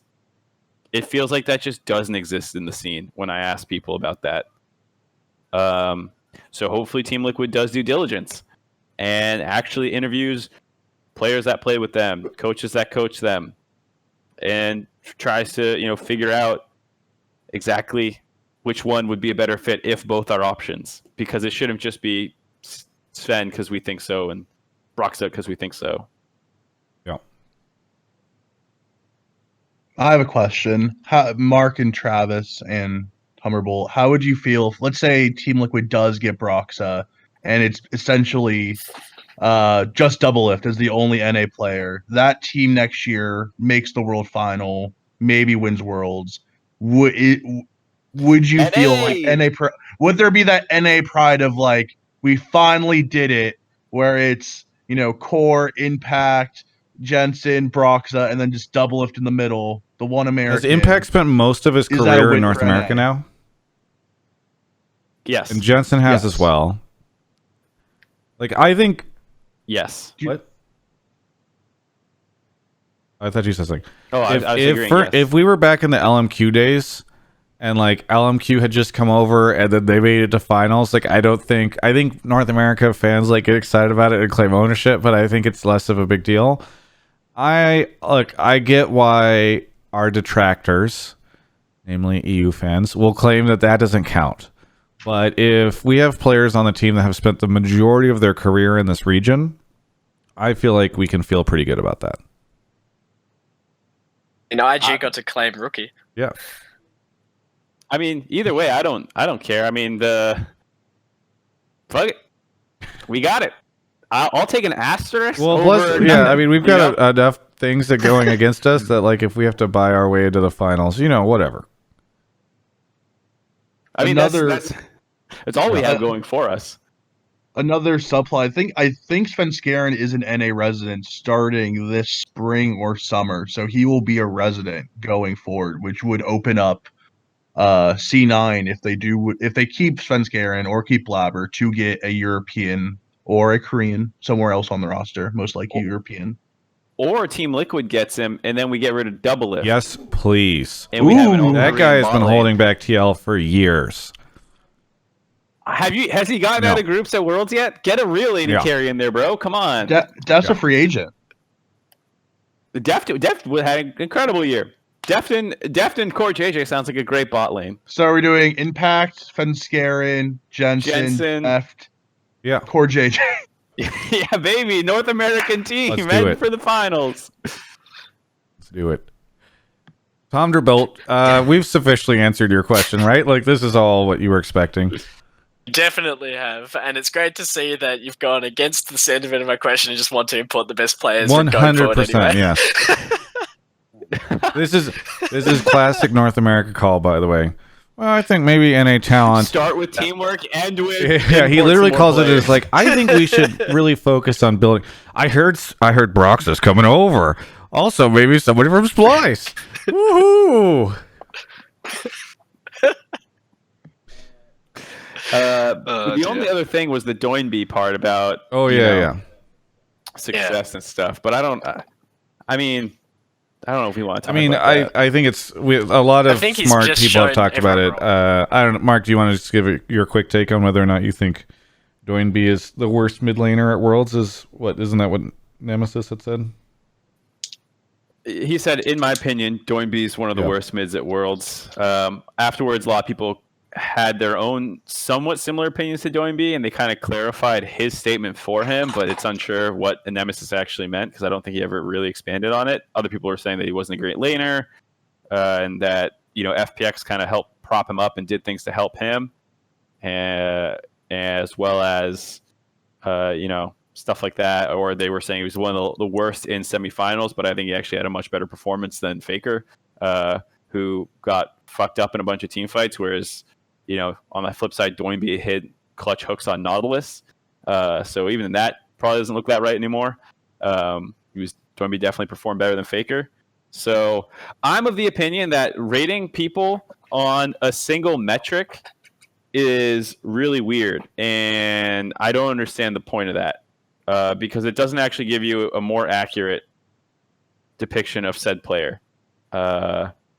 So I just don't get that. It's like if I rated players only on their ability to bake, that's it.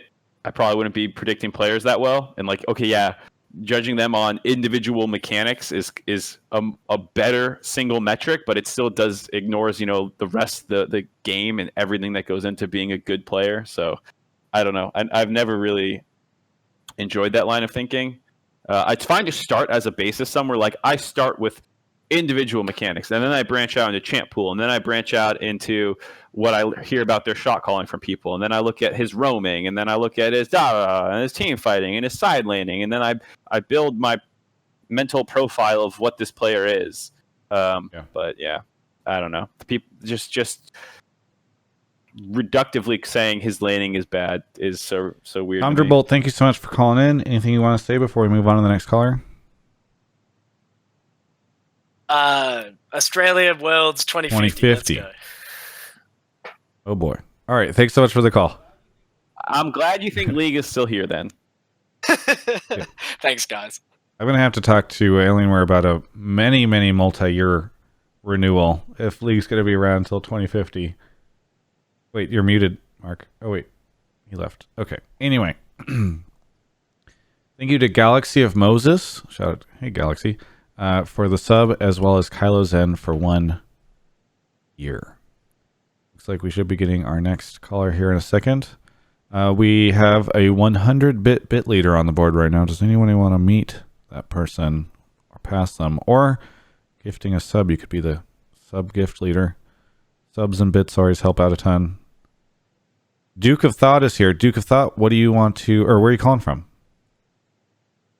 Well, I'm calling from the East Coast, around the Jacksonville, Florida area. All right. Well, we'll go through anyway. What do you want to talk about on the show?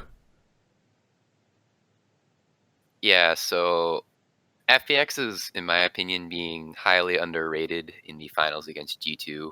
I mean, I still personally think G2 is going to come out and it's going to be a 3-1 as the script demands, but it's going to be a lot closer than people are saying, because like a lot of people are holding FPX's performance in their series against IG against them too heavily, because that series was basically just like brainless brawling and fighting everywhere across the map pointlessly. And my point is that like these two teams are both LPL, so two teams from the same region are typically going to engage in things that they both implicitly agree to a lot more commonly than two teams from a different region. So an example I can give is that like if in quarters SKT ended up having to face like another Korean team, what would happen is that if you watched LCK, you'd know that what would happen is that you'd have an interesting early game with action. Then you have a mid game where teams would just farm for like 20 minutes, and then a fight would happen and the game would like almost essentially end from that. Or an NA versus NA match, you'd have people like push out side lanes, then run to the mid lane and ARAM. So in the LPL, what happens is that both teams will just say that they're the better team and they'll fight against each other constantly. But I think against G2, FPX is going to take a more cerebral approach to the game. Doinb is probably going to hopefully be able to lead his team in a more intelligent manner, arrange things properly, and have a more a better game rather than just arbitrarily taking fights at like 5 minutes at an Ocean Drake for no reason whatsoever. I definitely agree with the point about familiarity making teams closer in skill for the most part. I think you saw that with G2 versus Fnatic in their finals. Yeah. Well, there's some absolutely crazy stuff happening in there in the same way. So I definitely agree about the familiarity point. And I also think, one of the things too is it's not just familiarity in playing the same style, but also the general style FPX plays is like, with Doinb playing so many champions in the mid lane that can actually just engage themselves, it's much easier to start a fight if they ever think someone's out of position and they can go. You just have extra buttons to go. It's not like a Kiana who needs to flank around and find the right angle to potentially stun him up against a wall. It's I pressed R. I ran at you and I pressed R. I threw a hook and I hit it. So it can quickly become a bloodier game when one team is willing to say, even this is a bad fight, we're starting it. And then the other team's just not going to try and punish that because it's a bad fight. That's why I think, you see more of that, not just familiarity, which does factor into it, but just the general play style of FPX is one that is more conducive to early and frequent fighting. I mean, I hope that it ends up being a good series. I definitely have G2 winning the series, but I don't know. Riot overall has had some pretty lackluster finals at Worlds, and I'm very curious to see how this will go, because I feel like a lot of people are favoring G2 and feel like, I don't know, it could go Could go rough. So here's what I'll say. I predicted G2 or SKT to win the semis versus G2, but I said I was kind of apprehensive about my own prediction because they hadn't looked that convincing actually in a lot of their other games. A lot of the games SKT didn't look that great, and Faker wasn't actually playing that well. Stuff like that. I didn't predict effort to go boom, which is why I think that series looked as bad as it did. But I have a somewhat similar feeling about G2 versus FPX. Like, losing 6 Barons and winning a series is, I think, a minor miracle. They lost a lot of their early games. Yes, they weren't playing super proactively, and they had like the scaling advantage.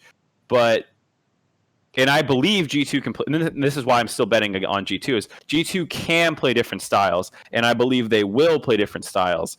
But if they think this is the best thing for them, I'm a little nervous because I think FPX is a much better early game team, and they're a much better late game team fighting team than SKT was, and they're a lot more aggressive about, if you give up a Baron versus us, we're going to try and run it down your throats.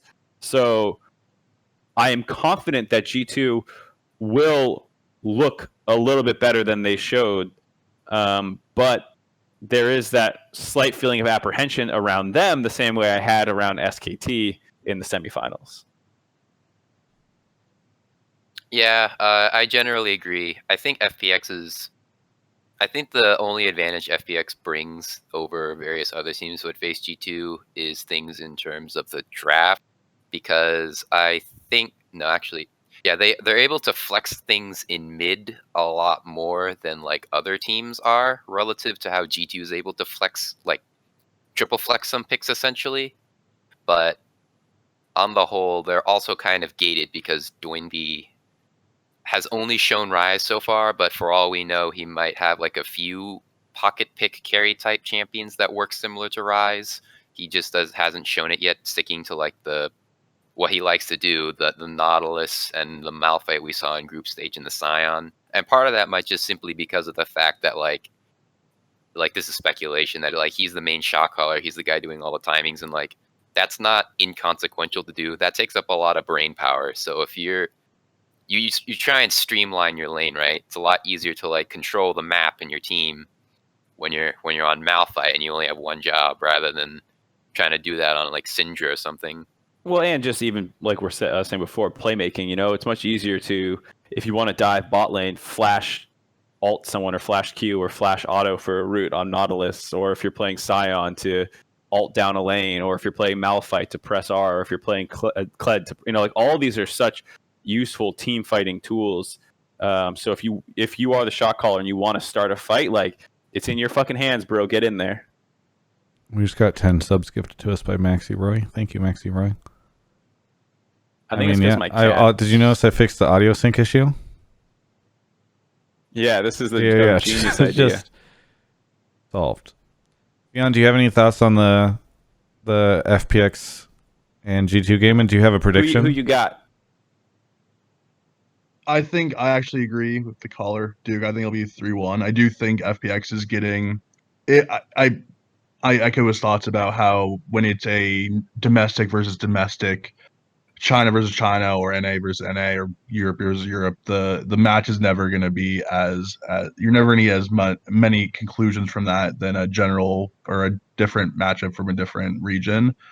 I hope that we're going to see a lot of good, fun drafts. I think Emily, my colleague Emily Rand, we were talking about the final, and I think she had a really good thought about it, is that this is the final of 2019.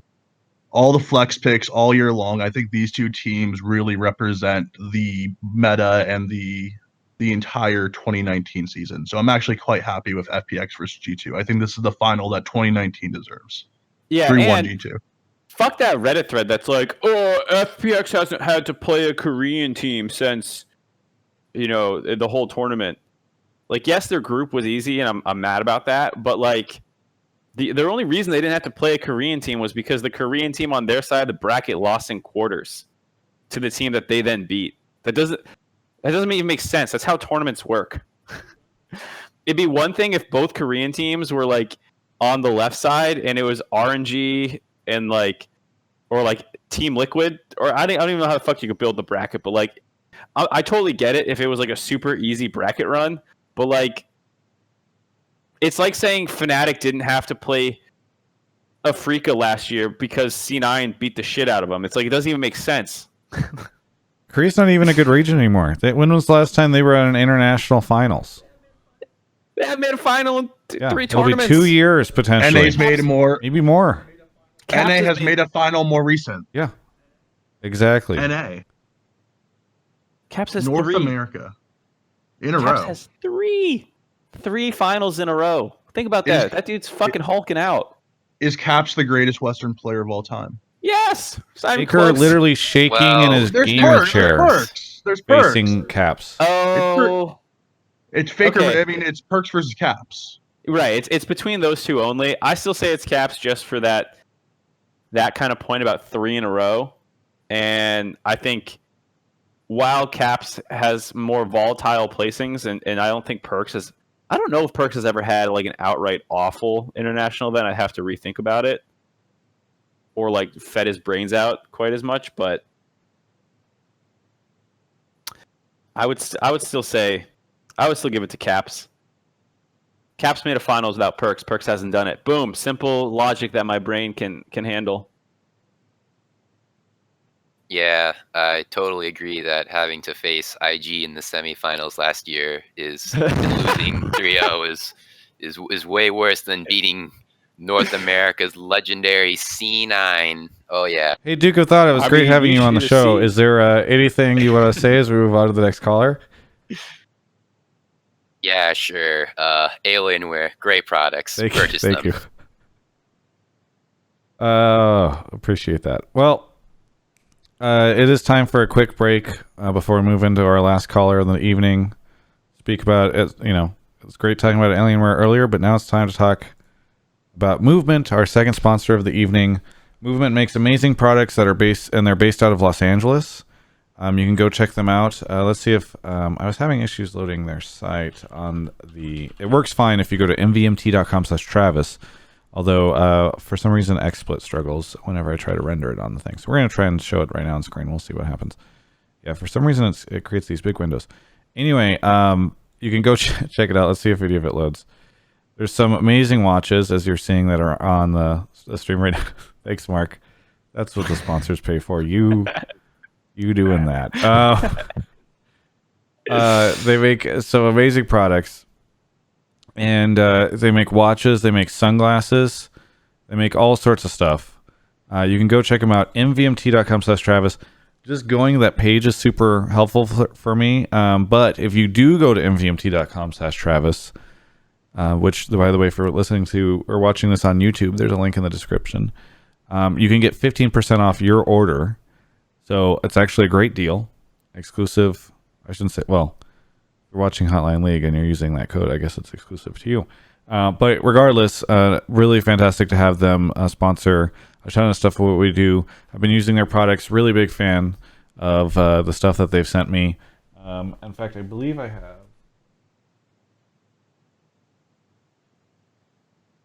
Yes. I hide that from the stream so people don't. Oh yeah, here we go. So this is actually, so Steve actually bought the same exact watch. It was one that I ordered or requested as well. But anyway, go check them out at mvmt.com/Travis. They do a ton to help us out. And again, like maybe you're not in the market for one, that's fine. Just going to the website is super helpful, and you can sort of see what they're about, and that helps me out a ton. Anyway, we're on to our last caller right now. It'd be any minute. Mark's going and grabbing them. A big shout out, by the way, to Maxi Roy for gifting 10 subs. That's incredible. Thank you so much. Subs are incredibly helpful. Thank you to CSIS Caroline for the 145 bits as well. We got GD Nerd on the show. GD Nerd, where are you calling from? The land of wildfires and power outages. Northern California. Do you have power right now? Yes, thankfully. I live close enough to Silicon Valley that they would never Great, yeah. turning off the power. Google's bribing some people or something. What do you want to talk about on the show? So, as I've been watching this Worlds, I kind of came to this conclusion after watching the G2 SKT set, and that's 3-1s are better than 3-0s or 3-2s when it comes to a quality best-of-5 set in general.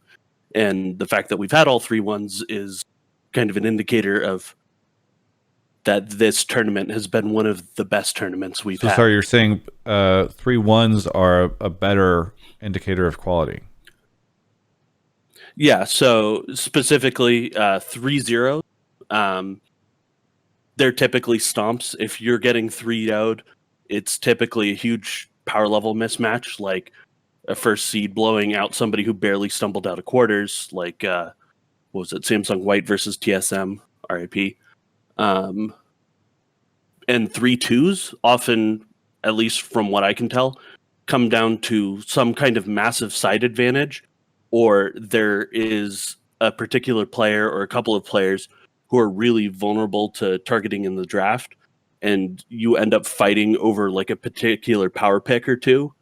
And so the game becomes less about like the teams outplaying each other, and it becomes more about like weird stuff in draft. Just really quick correction on that. And I thought it was this, and then I was like, maybe I'm crazy and misremember, but TSM did take a game in that Samsung White series, so it's 3-1. Oh, does this ruin your take because you thought that TSM barely stumbled out of quarters, and then they had the better?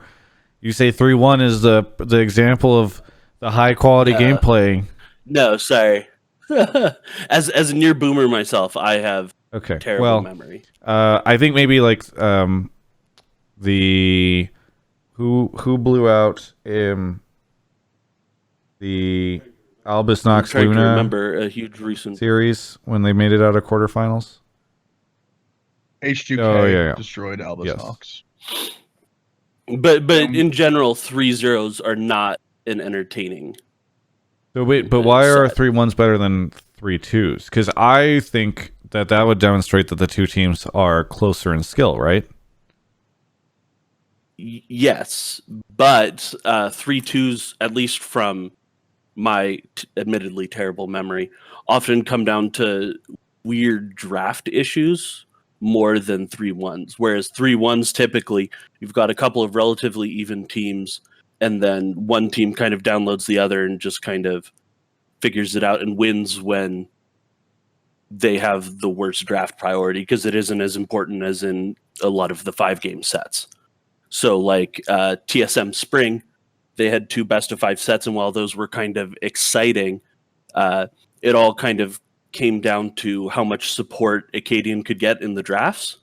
And so you kind of saw him fail when the drafts didn't quite set him up right. And that's kind of why those went to 5 games. Mark, what is your take on this? I don't know. Because sometimes a 3-2 series happens and you feel like, you know, to the caller's point, sometimes it's like every blue side team won, and, you know, sometimes a team just got blue side. So and like, this isn't a hard and fast rule. It's just I feel that 3-1s are more often good sets because 3-2s have a higher percentage of just being like weird draft issues. Yeah, no. As I tried to like convince myself of it, I just couldn't do it. I don't agree. 3-2s, like the final game being super hyped, the fact that you get to see them go back and forth. Yes, there's sometimes draft issues or it's more side select dependent. But that's why that indicates that it's closer, because the things that are tipping the scales there are the draft and not to mention. Well, do you want a game every that's reverse sweep is a 5-game series, and people love reverse sweeps and are usually indicative of the teams being similar in strength as well. Right, and that's what I was going to say is a 3-1 is nice that it was, you know, a little close that team could win a game, but still clearly one team had to win 2 in a row to get a 3-1 at least. So that team is clearly better. But that's why it's kind of nice for 3-2s, because it means that they were so close that these other factors became some of the most paramount things because the skill levels were so close. Twitch chat saying Mark is biased because he loves silver scrapes. I guarantee you, I don't fucking like getting 5 random tweets every time there's a best of 5 of people being like, "B woo, do you remember that? Good joke, bro. See you in a week." You know, like that's not actually a reason I like. Now, I hope 5s. everyone remembers this. The next time you're seeing a best of 5, be sure to tweet at Mark, all right? Because he loves hearing that. Definitely throw in the "see you in a week." That's. I have a point on this. If you're name the best 4-game series of all time, not including G2 SKT. Like, does a series, a 3-1 series, pop out in your head? TSM versus Samsung White in 2014. I'm trying to think back particularly. Like I said, I have a terrible memory. Wasn't the TLIG MSI set 4 games? Yeah, but That I was wouldn't 4 games. I wouldn't call that one of the best. I would say Samsung. It was a good one. Samsung Blue versus, what was it, KT in 2014? That was 3-2. Yeah, that was. I remember that was because they had the double Yasuo blind mid. Then Rocks versus SKT was 5. I don't know if I count KTIG in there because part of me is really mad that the Duke even got a game. You know. So like I have a hard time lumping it in there, but that was really close, and that backdoor was sick. SKT versus Misfits is another good one. That was 5. RG SKT, the semi after the Misfits series. Yep. G2 versus RNG was also 5. Oh, actually, I've got one. Season 2 finals, TPA Azubu Frost. Though that was more just me being mad over the TSM cheating drama than anything else. Yeah, that was also just like historic for being the first kind of real final, real worlds, I would say. And I know this will trigger some people. Which, by the way, I almost tweeted this earlier. I'm saving it for later in the week. Well, I don't want to derail us yet. I would say most are best of 5s. Yeah. So I think we just disagreed, GD Nerd. I'm sorry. I'm going to take this personally. I like the expect take, a sub though. next month. It was an interesting take. Did you want to derail us, Mark? Yeah, I didn't expect this much. Okay, you want me to derail us real quick? Yeah. This is why you should care what I'm about to say. Perks, Caps, Wonder, Yankos, and Mickey X are the best Western team ever created, and they deserve the glory of being considered the first Western team and first European team. If you don't like the distinction of Europe or Western, whatever, they're the first European team to win Worlds. I think they deserve that honor. They are so fucking amazingly good.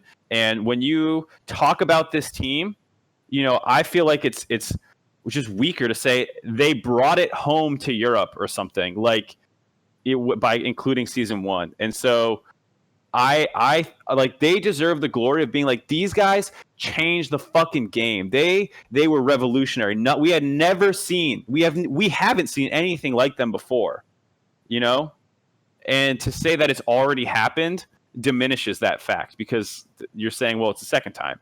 And season 1 Worlds was not called Worlds at the time. It was just called season 1 Finals. They later reactively went back and called it Worlds. The format was drastically different. It was double elimination. China had teams, but they weren't invited because it wasn't a real Worlds. Korea's server hadn't been set up yet. There's like a laundry list of reasons that season 1 Worlds should not be considered a Worlds because it literally wasn't called a Worlds and formatted that way and approached that way. It was just called the season 1 Championships at the time.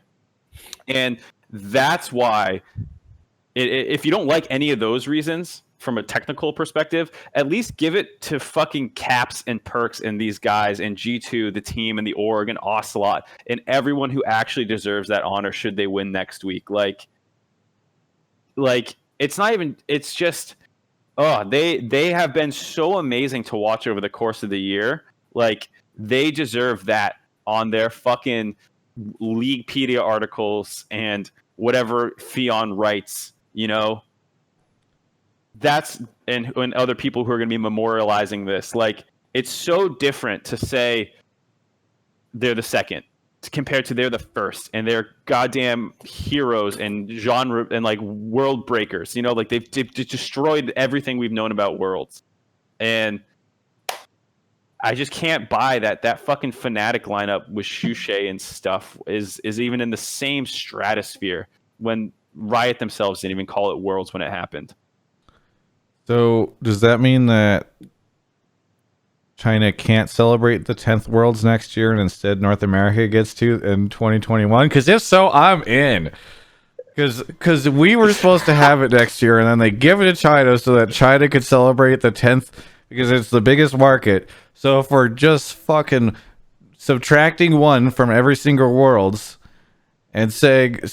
Well, I mean, if you want to do this, you know, hey, who was it? TSM? Which team was it? They've made a semifinals at Worlds. That's the other argument I always offer when people want to include it. Cloud9. No, they Epic didn't Gamer? exist. Oh, I'm crazy. Was it? Yeah, it was Epic Gamer, wasn't it? I think it was Epic Gamer. No, it's TSM. Oh. TSM made, in losers bracket. We're in semis. Wait, so did Epic there you Gamer go. not make TSM's it the into... I think I thought they both both made did. semis, and then they lost. No, TSM lost in losers to against No, All yeah, Authority. TSM beat Epic in losers and then made it. Damn, poor Peter. Anyway. So yeah, I don't know if you. I guess TSM can slap that one on. World semifinalists. Well, does it? Well, okay. I'll let... Anyways, that's my point. I hope when I mean, I know that I'm arguing against nothing because Riot's never going to do this. Does that mean that it's they have to delete the Fnatic World skins from the game and take back all the money they gave the Fnatic player? Like I said, it's never going to happen. It's never going to happen, but I don't know how Fionn wants to write his articles, but I hope it says the first European team in the modern era or something, like just make up anything so that we can give caps and perks. Shushei just gets a bill from Riot. Sorry, we need all that money back from the skin that we gave you. I think modern history is a very good way of phrasing it, and how I would phrase it in a feature of they are the first modern Western champions, the guide breakers, the rule breakers. And I agree, they should be cherished and get all the accolades possible of they broke the rule book. They are doing things that no one expected or thought was possible. When I got a DM, I got a few DMs last year while I was at a football game, and people were like, Perks is going to AD, Caps is going to G2. I just sat there and I was like, this is the wildest thing ever. What are they doing? And then a year later, and Perks is the Chinese community is calling him Poozy. They're saying he's at that. That's his nickname in China. He's Poozy. They've breaking they've changed the game. It's amazing to see. Yeah, and they'll Poozy, be the it's first awesome. one to get to complete the Grand Slam as well. So at least they'll have that distinction uniquely theirs. All right, Yeah, I'll let that's good. philosophers and analysts debate that this week. We don't need to dive into it because we're already way over time.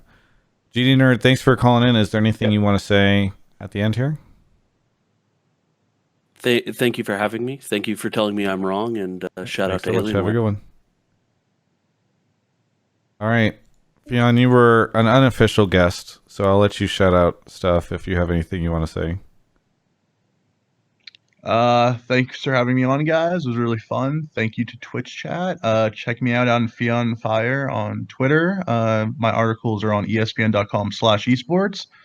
And my final thing I want to say is, wow, we had 3.9 million people outside of China and television watch the semifinal with G2 and SKT, smashing every viewership record ever. And I just want to say we didn't even really talk awesome, about that. That was a and super good point. I'm glad you raised that. Yeah, it's amazing to see, and I don't think the final will beat that, but who knows? If it goes to 5 games, I'm just happy that League of Legends is on the upswing. I can't wait for. We just need to make the sure final. that we And stop thank you guys. catering to North America in any way. Don't put stuff in North America's time zone. Don't have our teams make it far. because we cannot bring the viewership that Europe and Korea and everywhere else can. Now that is true. Yeah. No, if TSM was here, I think if it was TSM versus SKT in a semifinal. You think people would have woken up that early? Well, maybe. I don't know. Yeah, I mean TSM is still like the TSM was the first thing chanted during the semifinal. When the game started, it was TSM chants. Yeah, that's a meme. Yeah, but if it in a world where TSM made a semifinal versus SKT, it would break records. It would break something. I'm not sure if it would be records. Somebody would be broken coming out of that. It would break some records. It would break the loudest esports chant of all time record for sure. That press conference would be depressing. Can you imagine the look on Faker's face when he realizes he just lost to TSM? And with that, I say my adieu. Thank you guys. Let's have a good final. See you, dude. See ya. Thanks everyone for sticking around. Mark, you have anything you want to shout out? No, I'm Really? good. Nothing? Shout out lunch with you tomorrow, babe. Yeah, we're doing that. Yeah. Noonish. Noonish. You and I are both, we don't have real jobs. We just, when I decide to put pants on, that's whenever we'll do that. It's whenever I've ran out of enough things that I can easily do on my phone in bed. All show long, everybody was saying that we had audio delays. I know. I don't know why. We've never had this issue before. And we fixed it right before the show started by restarting the stream. We thought it was good. Sorry that it didn't resolve. I hope it's okay for the VOD. I hope it's not something else, but if it is, I apologize. Hopefully you guys were able to hear it. Trying to think if there's anything else. LPL doc is still going. Shout out to Alienware and Movement. Oh, follow me on Instagram. All right. Don't. I follow Travis on Instagram. Why? It's a giant mistake. You don't have a good reason. Exactly. That's fuck. You didn't expect me to say why, did you? I knew that's how I was gonna get you. I knew you wouldn't have a good reason not to. Don't ever ask me to explain my opinions. Just disagree. So He says I never post. I put Instagram stories up like every single day, and they're fire. There's an Instagram story up there right now with the corgi. That person doesn't see them because all his other Instagram stories are people he actually wants to watch. You just get pushed down in the priority queue through. It's if you're watching the YouTube, you can go look in the description. Look at there's a Instagram story that's you know how you can make the stories that sit on your profile. There's one that's just got a fire icon on it, and it's some of my best phone photography. Go take a look at it. There's some dope ass shit in there. All right, and I don't say that lightly. Are there hot chicks in the stories? No, that's on my Flickr, which I will also put in the chat. Okay, I think that's it for the show. Thanks everyone for watching. See you next week after the finals.